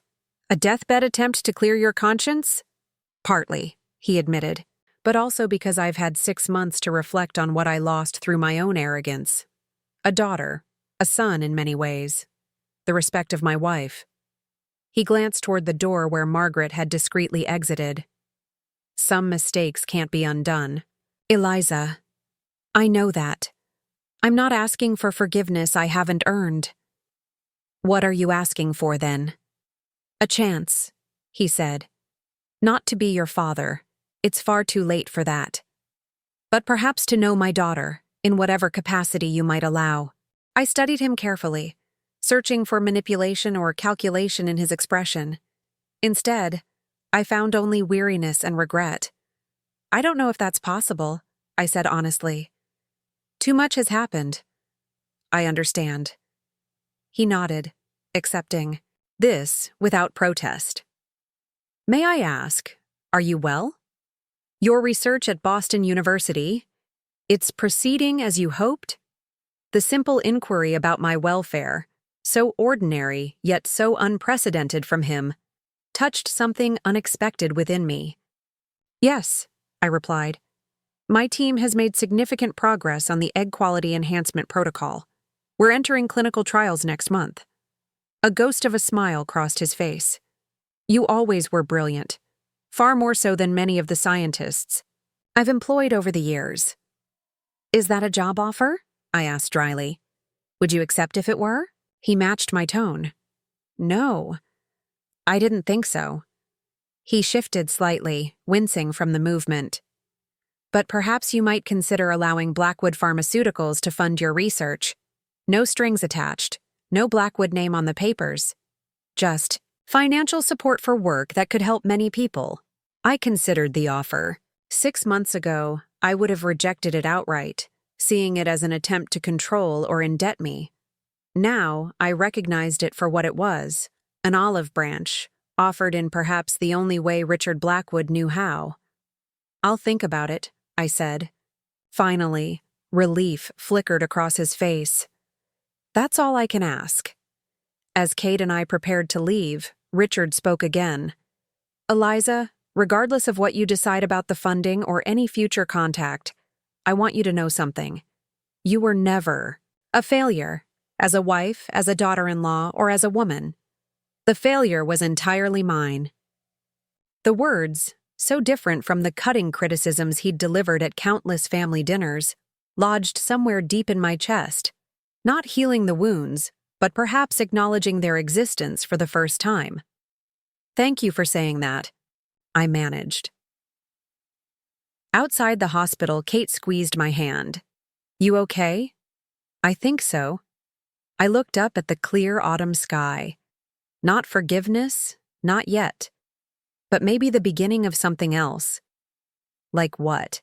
I considered the question as we walked toward her car. Like understanding that people, even people who have hurt us deeply, are more complicated than the worst things they've done. Like recognizing that I can acknowledge Richard as my biological father without letting that define me. Kate nodded. And Andrew, where does he fit in all this? I don't know yet, I admitted. We're trying to find our way toward a new kind of relationship. Not romantic, obviously, but not nothing either. We shared too much to simply erase each other from our lives. As we drove back toward Boston, I felt something shift inside me, a lightening, as if putting down a burden I'd carried too long. The Blackwoods had disowned me for being barren, only to discover I was blood of their blood. The irony was almost poetic. But more important than their recognition was my own realization. I was never barren. Not in the ways that truly mattered. My life was fertile with possibility, with work that would help others create families, with relationships built on truth rather than deception. For 4 years, I had measured my worth by my inability to conceive a child with Andrew. Now I understood that this supposed failure had actually saved us from an even more tragic outcome. Sometimes what appears to be our greatest weakness is actually our greatest protection. Sometimes the dreams that don't come true make space for the ones that should. And sometimes when the ground crumbles beneath our feet, we discover we had wings all along. Winter settled over Boston, transforming the city with a pristine blanket of snow. From my office window, I watched students trudge across the quad, leaving crisscrossing paths through the white expanse. 1 year had passed since the revelation that had shattered and rebuilt my life. 1 year of reinvention, of establishing myself not as Eliza Blackwood, but as Dr. Eliza Chen, researcher, mentor, and now innovator.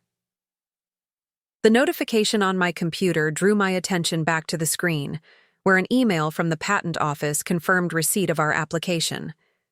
After months of rigorous testing, my team had finalized the egg quality enhancement protocol, showing promising results in early clinical trials.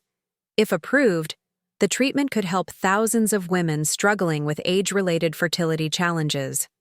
My phone buzzed with a text from Maya. Conference room ready. Investors arriving in 10.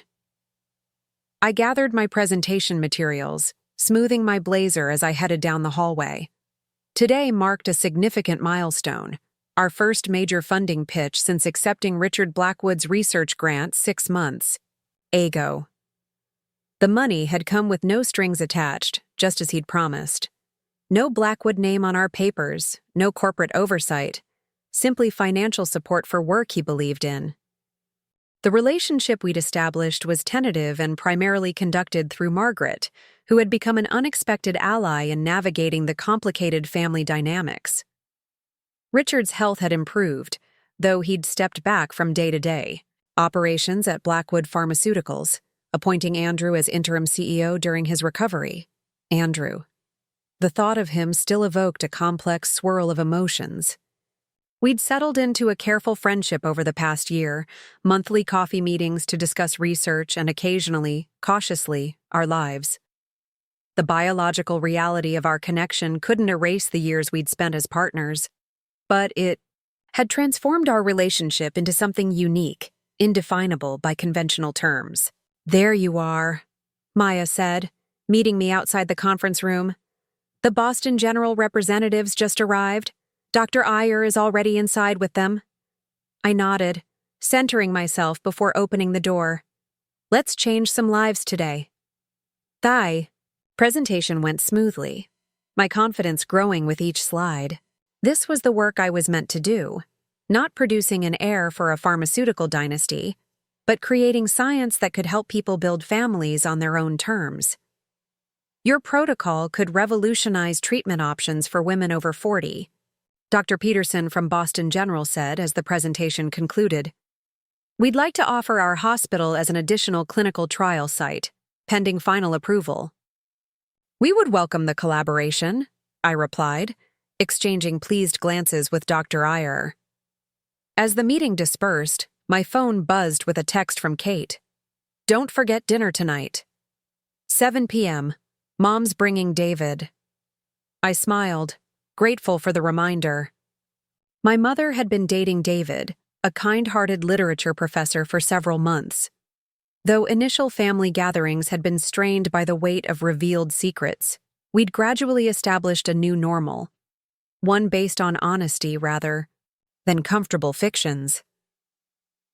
The afternoon passed quickly in a flurry of emails and lab work. As I prepared to leave for the day, a knock at my office door made me look up. Andrew stood in the doorway, snow dusting his dark coat.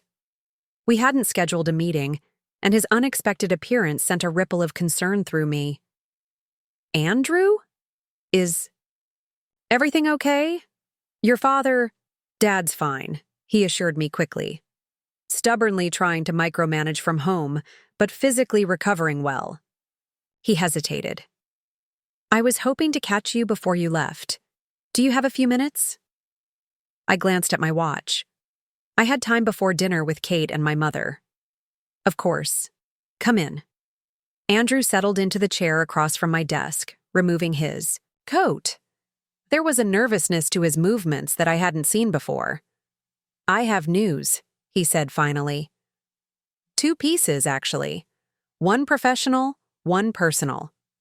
I steeled myself, unsure what to expect. Professional first? He nodded. The board has made me permanent CEO of Blackwood Pharmaceuticals. Dad's officially retiring, though he'll remain chairman.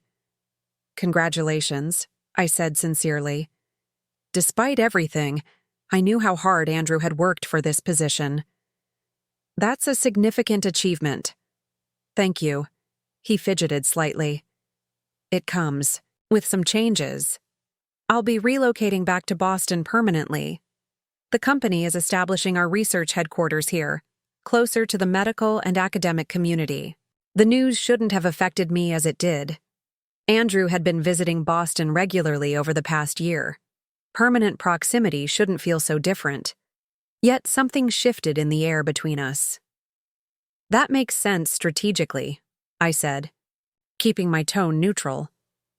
Boston's becoming a biotech hub. That's the rational explanation I gave the board. A small smile touched his lips.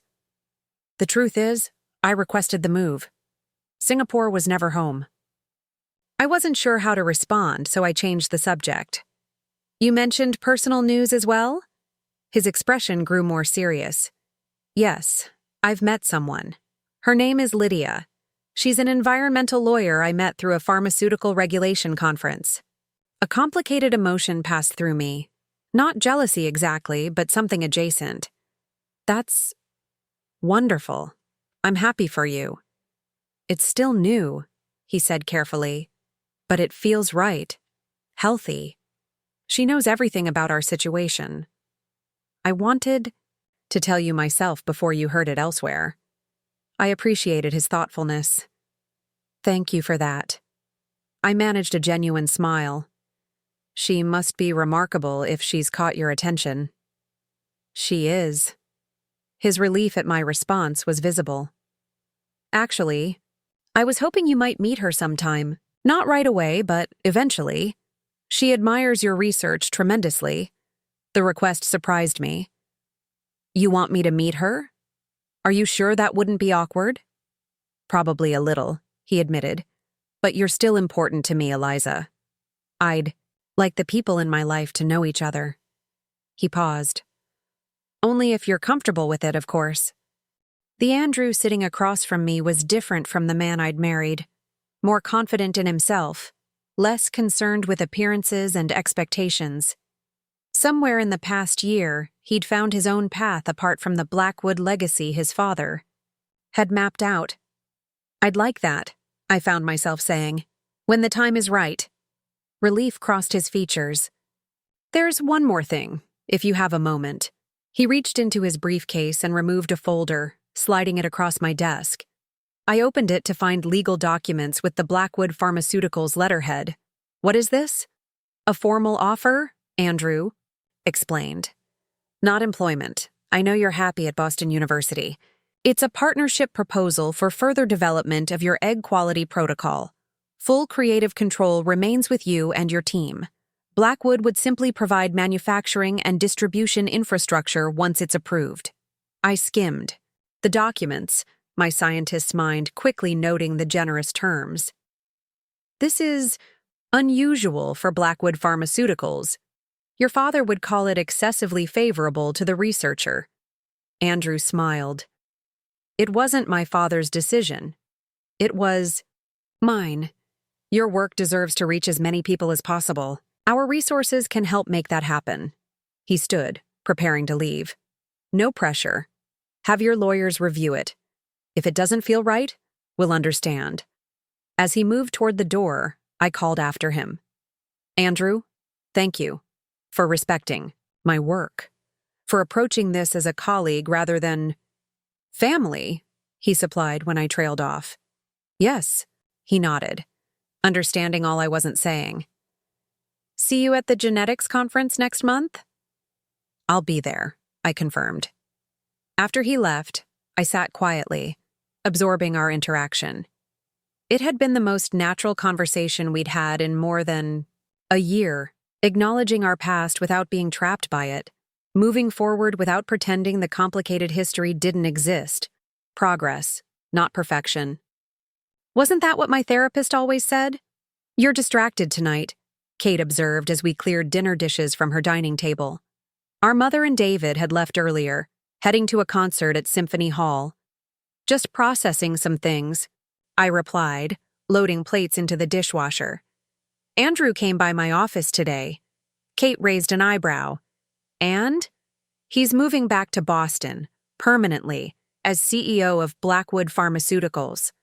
I arranged silverware in the utensil basket with unnecessary precision. And he's dating someone, an environmental lawyer named Lydia. Ah, Kate leaned against the counter. How do you feel about that? I considered the question, grateful for my sister's directness.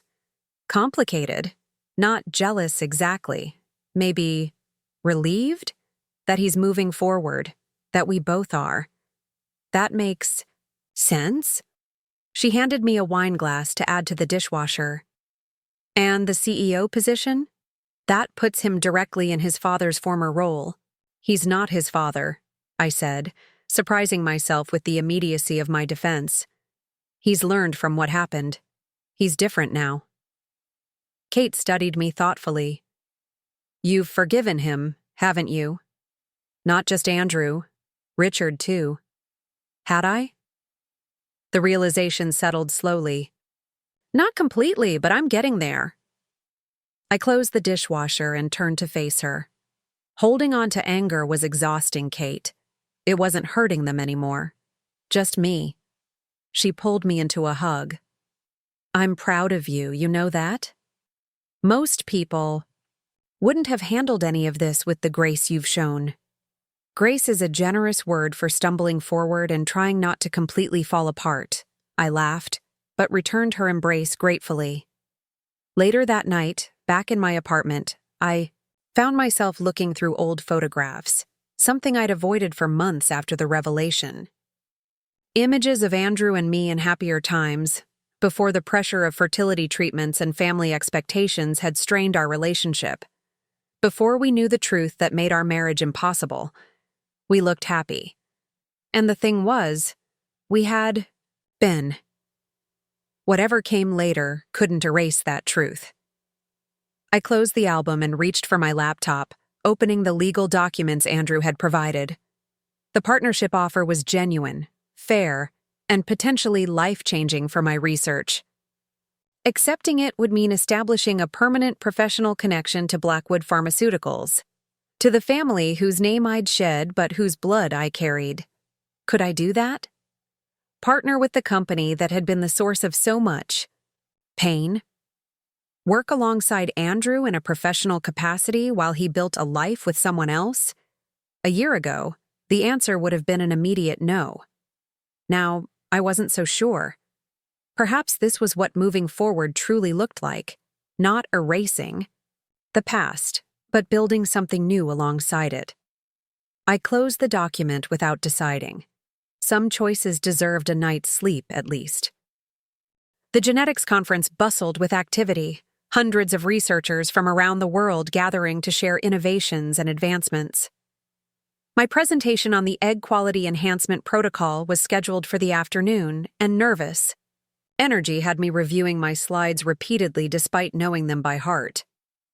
"Dr. Chen," a warm voice interrupted my preparations. "Your research abstract was the highlight of the conference program." I looked up to find a distinguished woman in her 60s smiling at me. "Dr. Harrison, it's an honor to meet you. Your work on genetic markers has been foundational to my research. I'd love to discuss your protocol in more detail," she said. "Perhaps over coffee after your presentation." "I'd be delighted," I replied, trying not to sound overly enthusiastic at the prospect of meeting with one of the field's most respected geneticists. As Dr. Harrison moved on to greet other attendees, I noticed Andrew entering the presentation hall with a tall woman with curly auburn hair, Lydia, I presumed. They were engaged in animated conversation, her hands moving expressively as she spoke. The ease between them was apparent even from a distance. Andrew caught my eye and smiled, giving a small wave before finding seats near the middle of the room. He'd mentioned attending my presentation, but seeing him there, supporting my work even after everything, brought an unexpected lump to my throat. When my turn at the podium came, I found my nervousness replaced by confidence. This was my research, my passion, my contribution to helping others overcome infertility. The irony wasn't lost on me, that my own inability to conceive with Andrew had ultimately led me to develop treatments that could help countless others, create families. The early clinical trials show a 42% improvement in viable egg quality among women ages 38 to 45, I explained, advancing to a slide showing comparative microscopy images. This represents a significant advancement over current treatment protocols, particularly for women with diminished ovarian reserve. As I fielded questions from the audience, I noticed Andrew nodding encouragingly. Beside him, Lydia was taking notes, genuinely engaged in the scientific discussion. The final question came from a fertility specialist in Toronto. "Dr. Chen, the results are remarkable. What inspired this particular research direction?" For a moment, I considered the professional answer. Something about gaps in current treatment options or academic interest in cellular regeneration. Instead, I opted for honesty. "Personal experience," I replied. "I struggled with fertility issues myself. That journey showed me how much room for improvement exists in current treatments, particularly for women over 35. Afterward, as attendees mingled during the coffee break, Andrew approached with Lydia beside him. "That was brilliant," he said sincerely. "The questions couldn't even find a weak spot in your methodology." "Thank you." I turned to his companion. "You must be Lydia. Andrew's mentioned you." "All good things, I hope," she smiled, extending her hand. "Your presentation was fascinating. I'm not a scientist by training, but the implications for reproductive rights and access to fertility treatments dovetail with my legal advocacy work." Her genuine enthusiasm was disarming. In another life, under different circumstances, we might have become friends easily. "Eliza," Andrew said, a note of pride in his voice. Lydia has been working with a nonprofit that helps provide fertility treatments to underserved communities. I thought there might be potential synergy with your research once the protocol is approved. The thoughtfulness of the connection touched me. I'd be very interested in discussing that further.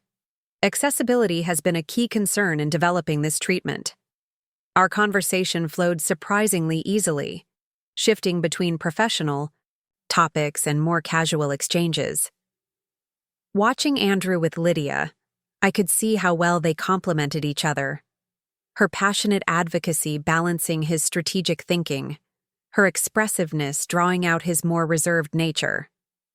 "We should let you get to your meeting with Dr. Harrison," Andrew said finally, noticing the renowned geneticist waiting nearby. "But perhaps we could all have dinner sometime?" "I'd like that," I replied, meaning it. As I walked away to join Dr. Harrison, a sense of peaceful closure settled over me. Andrew and I had loved each other deeply once. That love had been real, even if it was ultimately impossible. Seeing him happy with someone else didn't diminish what we'd shared.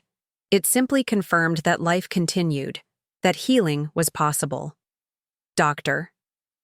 Harrison and I found a quiet corner of the conference center cafe to discuss potential collaboration on genetic marker research. As she described her latest findings, my mind remained partially on the interaction with Andrew and Lydia. "Dr. Chen?" Dr. Harrison's voice brought me back to our conversation. "You seem deep in thought." "I apologize," I said. "Your research is fascinating. I was just processing some personal developments as well." She smiled kindly. "The science is always intertwined with our personal journeys, isn't it? That's what makes it meaningful." Her words resonated deeply. Yes, exactly that.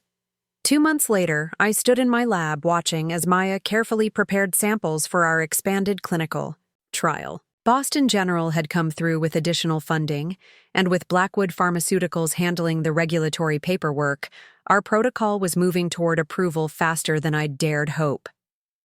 "Dr. Chen, the results from patient 117 just came in," Maya announced, sliding a tablet across the lab bench. "Look at the improvement in egg quality after just 2 treatment cycles." I reviewed the data, a surge of professional satisfaction warming me. This is consistent with our earlier findings. If this holds across the expanded trial group, it could change everything for women with age-related fertility challenges, Maya finished, her excitement matching mine. My phone buzzed with a text from Kate. "Dinner still on for tonight? Mom wants to know if David should bring that wine you liked." I smiled, typing back a quick confirmation. Family dinners had become a regular occurrence. My mother, Kate, David, and me, building new traditions and strengthened relationships. Another text arrived, this one from Margaret Blackwood. "Board-approved final funding phase for protocol development. Congratulations on your work." Our professional relationship had evolved over the past year into something approaching mutual respect. Not quite familial, but no longer adversarial. Small steps toward whatever came next. As I slipped my phone back into my lab coat pocket, I caught sight of the framed article on my office wall.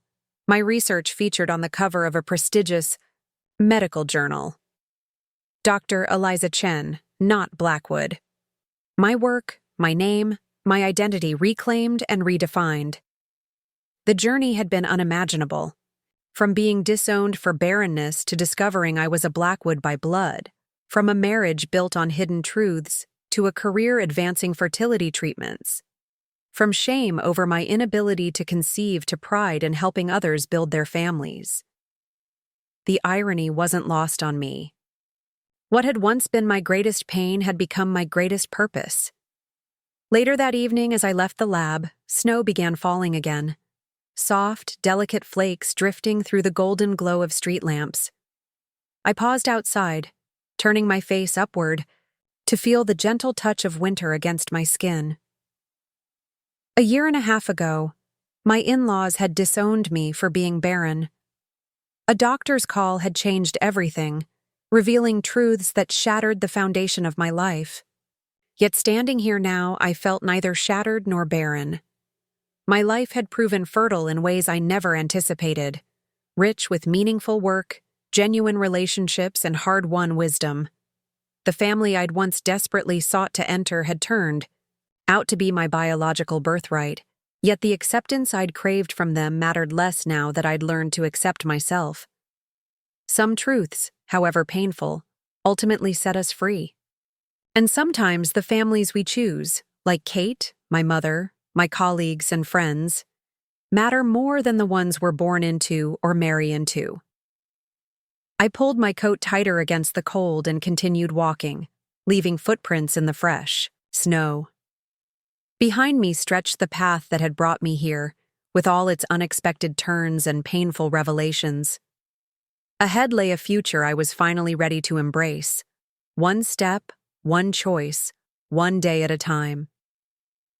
Spring in Boston arrived with an explosion of cherry blossoms and renewed energy across the city. 2 years had passed since the revelation that transformed my life. My egg quality enhancement protocol, now officially named Chandelier therapy, had completed its final clinical trials with results that exceeded even our most optimistic projections. FDA approval was pending, with all indicators suggesting a favorable outcome. The partnership with Blackwood Pharmaceuticals had proven surprisingly beneficial. Andrew had kept his word about creative control, allowing my team to direct the research, while his company provided the infrastructure and regulatory expertise to move toward commercial availability. "Dr. Chen, they're ready for you," my assistant called, interrupting my momentary reflection. Today marked another milestone, a press conference announcing the establishment of the Chen Fertility Foundation, a nonprofit organization dedicated to providing access to fertility treatments for underserved communities. The idea had germinated during that first conversation with Lydia at the genetics conference 18 months ago, growing into a full-fledged initiative backed by both Boston University and Blackwood Pharmaceuticals. I gathered my notes and headed toward the university's main auditorium, where journalists and healthcare representatives had assembled. In the hallway, I encountered Dr. Iyer, who had become both mentor and friend. "Nervous?" she asked, falling into step beside me. "A little," I admitted. "Public speaking still isn't my favorite part of the job," she smiled. "Just remember why you're doing this. Focus on the families who will benefit. The families." That had become my driving purpose, helping others create the families they desired, in whatever form that took. The irony of my own complicated family situation wasn't lost on me, but it had ceased to feel like a bitter joke and more like a strange kind of gift. My personal struggle had opened a path I might never have discovered otherwise. The auditorium quieted as I approached the podium. Cameras flashed, and I spotted familiar faces in the audience: Maya and our research team, Kate with her new fiancé James, my mother with David, now her husband of 6 months. In the back row sat Andrew and Lydia, their presence a quiet show of support. "Thank you all for coming today," I began, finding my voice. 2 years ago, I was a researcher working on fertility treatments because of personal experience with infertility. Today, I'm proud to announce that Chandelier therapy has completed clinical trials with a 47% success rate in women aged 38 to 45 with diminished ovarian reserve, more than double the effectiveness of current standard treatments. Applause interrupted briefly before I continued. But medical advancement means little if it's not accessible to those who need it most. That's why today, we're launching the Chen Fertility Foundation with initial funding of $20 million to ensure that financial circumstances don't determine who can access these treatments. As I outlined the foundation's mission and structure, I felt a surprising sense of completion. This wasn't just about research anymore. It was about transformation, taking pain and creating purpose, taking exclusion and creating inclusion. After the formal presentation, I moved through the reception, accepting congratulations and answering questions from journalists. Eventually, I found myself face to face with Andrew and Lydia. "This is incredible," Work, Eliza, Lydia said warmly. The Foundation's mission aligns perfectly with the advocacy I've been doing. That's not coincidental, I smiled. Our conversation at the genetics conference planted the seed for this. Andrew nodded. The board was unanimously supportive of the partnership. Even my father called it strategically and ethically sound. High praise from Richard Blackwood. The mention of Richard no longer caused the visceral reaction it once had. Over the past year, we'd established a cautious relationship. Not quite father and daughter, but something more complex and nuanced. Monthly lunch meetings, strictly professional at first, had gradually included personal topics. He'd never be the father figure John Chen had been to me, but he had become someone I could respect, if not entirely forgive. "How is your father?" I asked, stubbornly attempting to micromanage his retirement. Andrew replied with a wry smile. Mom finally convinced him to take a European cruise this summer. 3 weeks without email access should be interesting for everyone involved. I'd pay to see Richard Blackwood disconnected from his empire for 3 weeks, I laughed. Lydia glanced between us, her expression thoughtful. It's remarkable, you know, how you two have navigated this situation. Most people couldn't manage to be in the same room, let alone build a professional partnership. Andrew and I exchanged glances, a wealth of unspoken history passing between us. We had good reasons to find a better way forward, he said simply. The conversation shifted to the Foundation's upcoming initiatives, and I was struck by how natural it felt, discussing projects with my half-brother and his partner, our complex history acknowledged but no longer defining our interactions. We should let you continue your rounds, Andrew said eventually. But before we go, we have news. He glanced at Lydia, who nodded encouragingly. We're engaged. Congratulations, I said, genuine happiness warming my voice. That's wonderful news. The wedding's in September, Lydia added. Small ceremony, just family and close friends. We'd both love it if you would attend. The invitation caught me off guard. Attending my half-brother's wedding to another woman would certainly raise eyebrows among those who knew our history. Yet the sincerity in both their faces told me this wasn't merely a polite gesture. I'd be honored, I said after a moment. Thank you for including me. After they moved on, Kate appeared at my side, champagne flutes in hand. That looked intense. Everything okay? I accepted the offered drink. Andrew and Lydia are engaged. They invited me to the wedding. Kate raised an eyebrow. And you said? That I'd be there. I took a sip of champagne. Is that weird? It feels like it should be weirder than it is. My sister considered this. 2 years ago, incredibly weird. Now, just moderately unusual. She clinked her glass against mine. Life takes strange turns, Lizzie. The only question that matters is whether you're okay with it. I am, I realized. I want him to be happy. Both of them, actually. Kate smiled. That, my dear sister, is called growth. 2 weeks later, I sat across from Richard Blackwood at our usual lunch spot, a quiet restaurant near Boston Common. These meetings had become a strange ritual. Not exactly comfortable, but increasingly significant for both of us. The Foundation announcement was well received, he noted, methodically cutting his salmon. Blackwood Pharmaceuticals' stock increased 3 points afterward. Even now, he viewed most developments through the lens of business impact. Some things never changed. The Foundation matters beyond stock prices, Richard, I replied, using his first name as I'd done since we began these meetings. Never, Dad. Or Father. Those titles belong to John Chen in my heart. But no longer the formal Mr. Blackwood either. Of course, he acknowledged. The accessibility initiative is admirable. Margaret has expressed interest in joining the Foundation's board if you're amenable. The offer surprised me.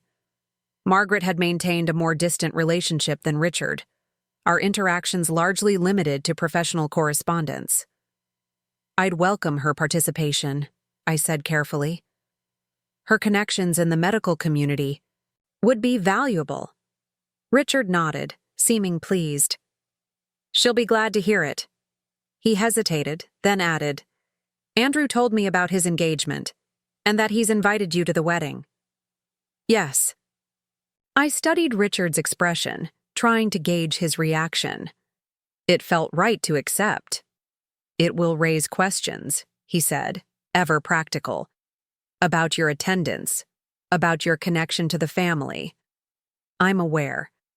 Richard set down his cutlery, his expression more serious than usual. Perhaps it's time to address those questions directly. What do you mean? I asked cautiously. I've been considering my legacy recently, he said, his voice taking on an uncharacteristic reflective quality. Not just Blackwood Pharmaceuticals, but my personal legacy, the choices I've made, the people I've harmed along the way. I remained silent, allowing him to continue. The heart attack changed my perspective more than I initially admitted, he went on. When you believe you might die, you see your life with uncomfortable clarity. I saw a man who prioritized appearance over substance, reputation over integrity, business success over family well-being. This level of self-reflection was unprecedented from Richard Blackwood. I leaned forward slightly, intrigued despite myself.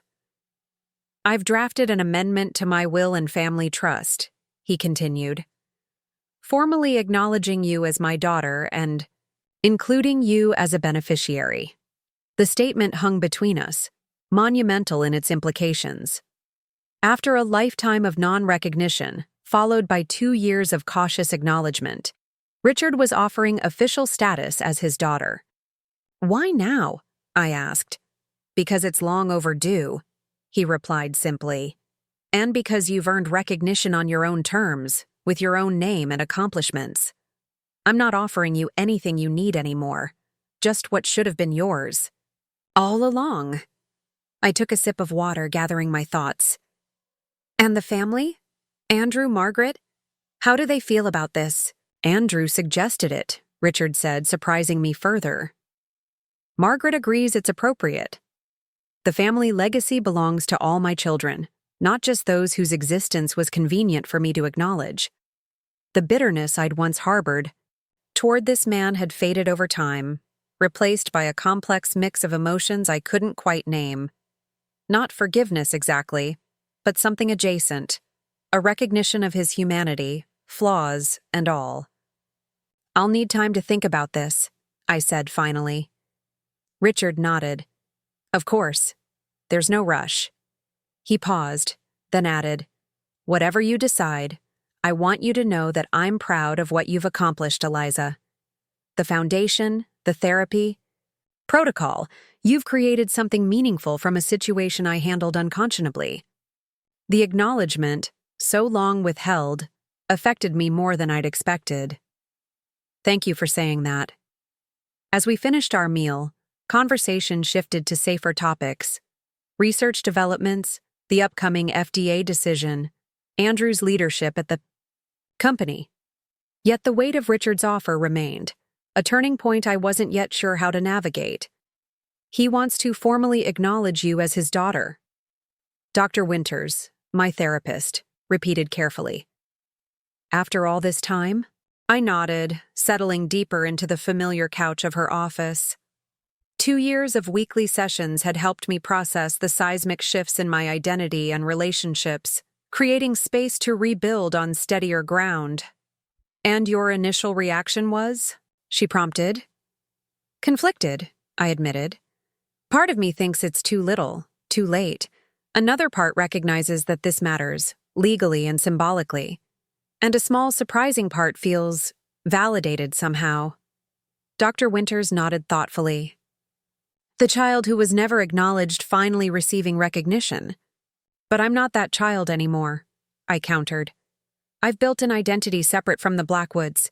Taking his name, even legally, feels like a step backward. Is that what he's asking? That you take his name? I shook my head. No, nothing like that.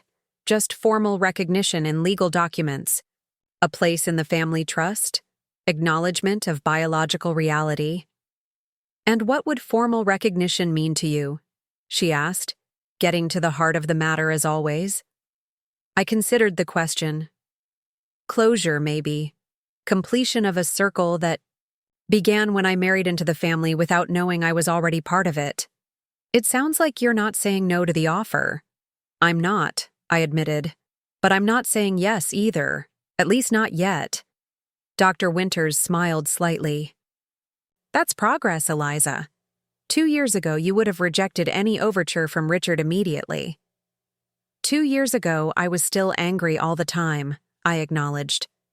Angry about the lies, about the lost years, about everything that might have been different if the truth had been known from the beginning. And now? Now I understand that what happened shaped who I am today. The research I'm passionate about, the foundation we've created. None of that would exist if my life had taken a different path. I paused, formulating thoughts that had been evolving for months. I can't say I'm grateful for the pain, but I'm grateful for what grew from it. As the session concluded, Dr. Winters offered a final observation. Consider what accepting Richard's acknowledgement would mean for your future, not just your past. Sometimes closing one door allows us to open others more fully. Her words stayed with me as I left the office, walking through Boston's vibrant spring afternoon. Cherry blossoms drifted on the breeze, a reminder of nature's cycles of death and renewal. My phone buzzed with a text from Maya. FDA meeting confirmed for next Thursday. Dr. Iyer says to clear your calendar. Another step forward for ChenNet therapy.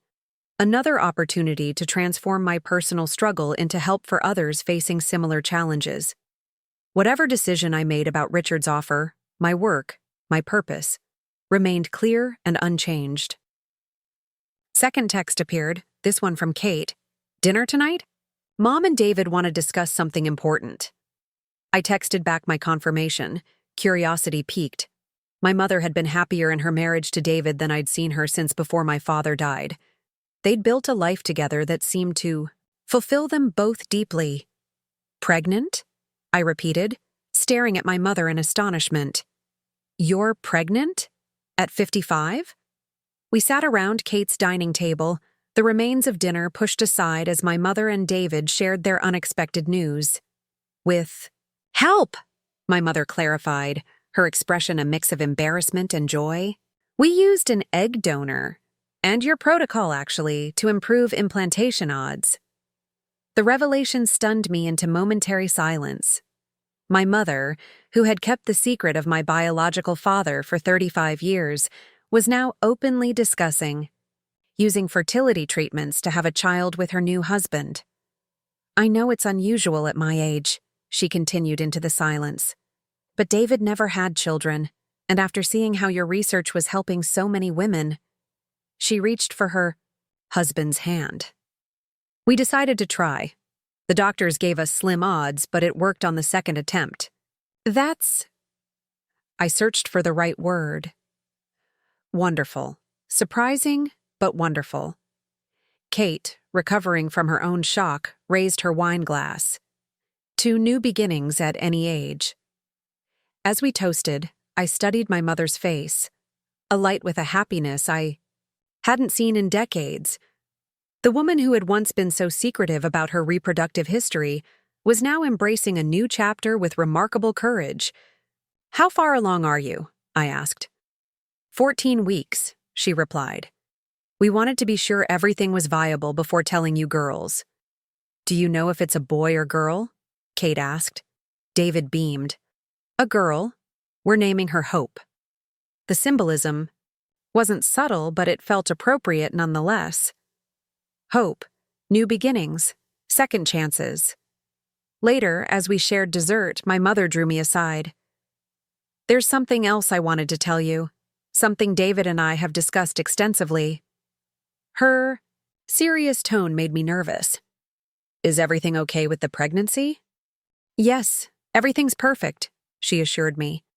This is about you, Eliza, about your biological father, The subject still created an instinctive tension between us, though we'd worked through much of our pain in family therapy sessions over the past 2 years. "Richard has approached me about formally acknowledging you," she said. "He wanted my perspective before proceeding. I hadn't expected this, that Richard would consult my mother about his plans." "What did you tell him?" "That it should be entirely your decision." She hesitated, but I also told him that John would have approved. "Dad?" I was startled by the mention of the man who had raised me.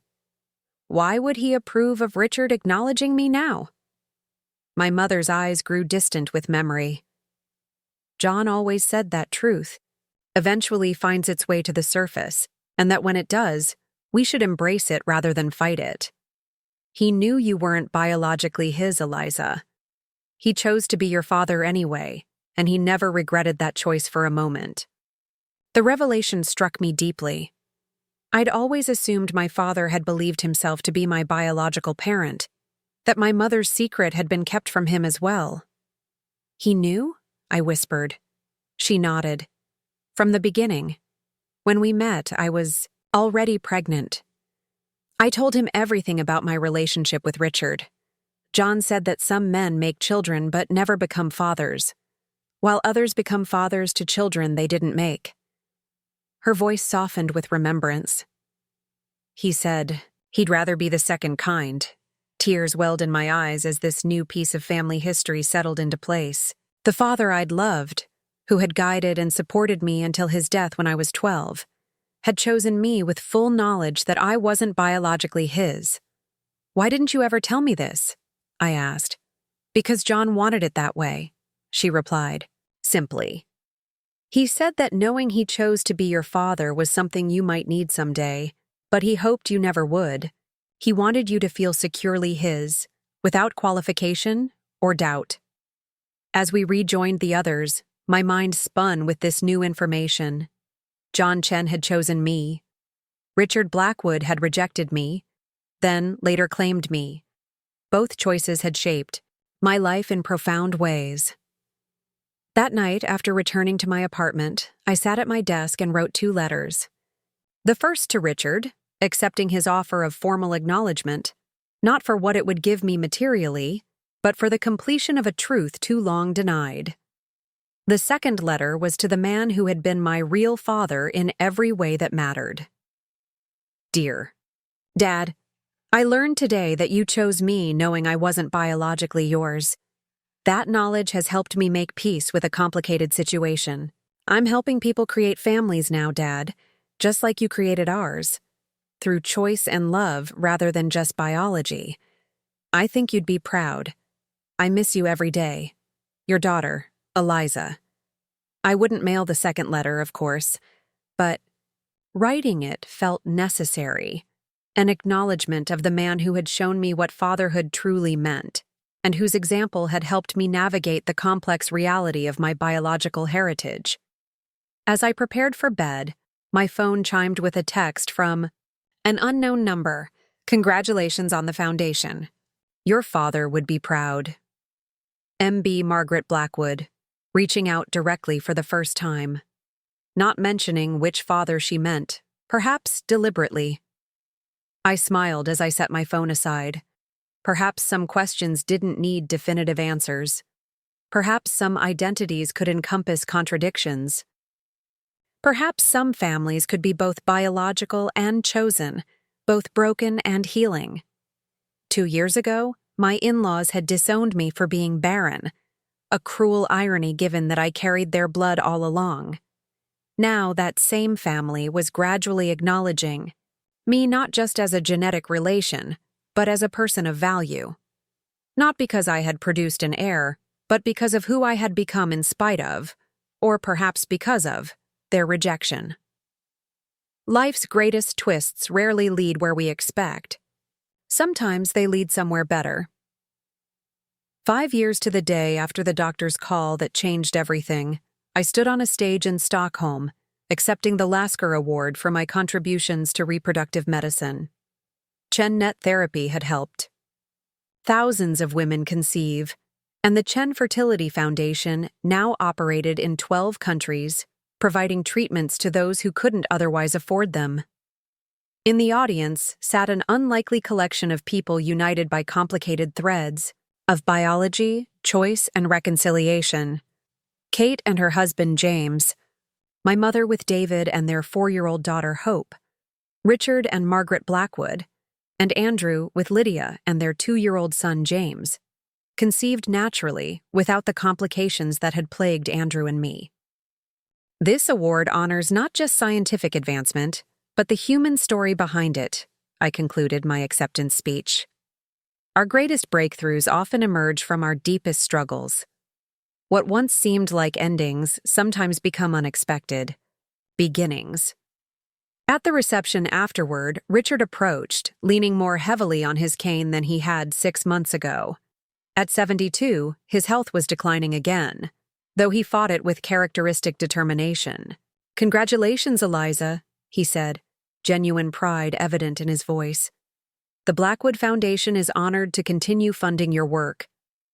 The family trust bearing his name had been restructured 3 years earlier, with a significant portion dedicated to the Fertility Foundation. His formal acknowledgement of me as his daughter had made headlines briefly, then faded into acceptance. One more complicated family story in a world full of them. "Thank you for being here," I replied, meaning, our relationship would never be simple, but it had evolved into something neither of us could have imagined 5 years ago. A tentative peace built on truth rather than expectation. Later, as champagne flowed and conversations blended around me, I found myself standing with Andrew by the windows overlooking Stockholm's glittering waters. "Did you ever imagine we'd end up here?" he asked, echoing my thoughts. "All of us together, celebrating something that came from our greatest pain?" I shook my head. "Never. But I wouldn't change it now, even if I could." "Nor would I," he agreed. "Though I might have preferred we learn the truth differently." I watched Lydia across the room, laughing with Kate as little James toddled between them. "We can't change how the truth found us. Only what we built from it." Andrew nodded thoughtfully. "Dad asked me something interesting recently. He wondered if, knowing everything, you would choose to accept him as your father." The question caught me off guard. "What did you tell him?" "That he should ask you himself." Andrew smiled slightly. "But that in my observation, you've already made your choice. You've taken what was valuable from all your fathers, John's selfless love, Richard's determination, even my grandfather's scientific curiosity, and created something entirely your own." His insight touched me deeply. "That's perhaps the wisest thing you've ever said to me?" "Don't sound so surprised," he laughed. "I've grown too." Indeed, he had. The Andrew who had once been caught between his father's expectations and his own desires had found his balance, leading Blackwood Pharmaceuticals with a conscience and vision Richard had never quite managed, building a family with Lydia based on honesty rather than appearance. As the evening concluded, I found a quiet moment with my mother and little Hope, the child who had arrived against all odds, just as I had in a different way, had her mother's smile and David's inquisitive eyes. "She asked about her family tree for school," my mother said softly. I told her it was more like a family forest, branches connecting in unexpected ways, roots intertwining beneath the surface. I smiled at the description. "That's beautiful and accurate." "I've made so many mistakes, Eliza," my mother said, watching Hope charm a waiter for an extra dessert, keeping secrets that should have been told, telling truths that perhaps could have waited. "But seeing you tonight, what you've accomplished, who you've become, I must have done something right along the way." I took her hand, the last remnants of old resentments finally fading. "You gave me life, twice. Once when I was born, and again when you raised me to be strong enough to rebuild after everything fell apart." Later that night, in my hotel room, I opened a small wooden box I'd carried with me from Boston. Inside lay two items: the divorce decree that had ended my marriage to Andrew, and a faded photograph of John Chen holding me as a baby, his face alight with a father's unequivocal love. I traced the edges of both documents, physical reminders of the strange journey that had brought me here. The family that had disowned me for being barren had turned out to be my biological relatives all along. The fertility struggle that had nearly broken me had ultimately led to helping thousands of other women conceive.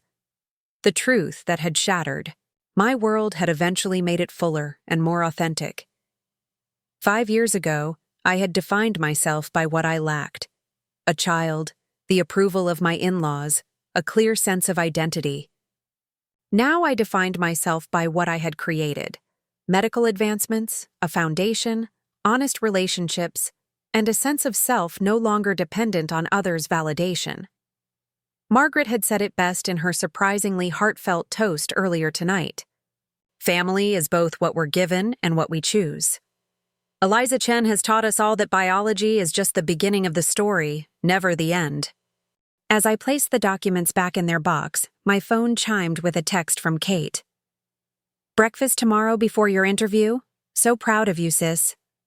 I smiled and confirmed, setting the phone aside and turning off the lights. Outside my window, Stockholm's lights reflected on dark waters, creating patterns of light and shadow, much like the interplay of genetics and choice, of biology and love, of endings and beginnings that had shaped my unexpected journey. The doctor's call had changed everything, but in the end, I had decided what that change would mean. Up next, you've got 2 more standout stories right on your screen.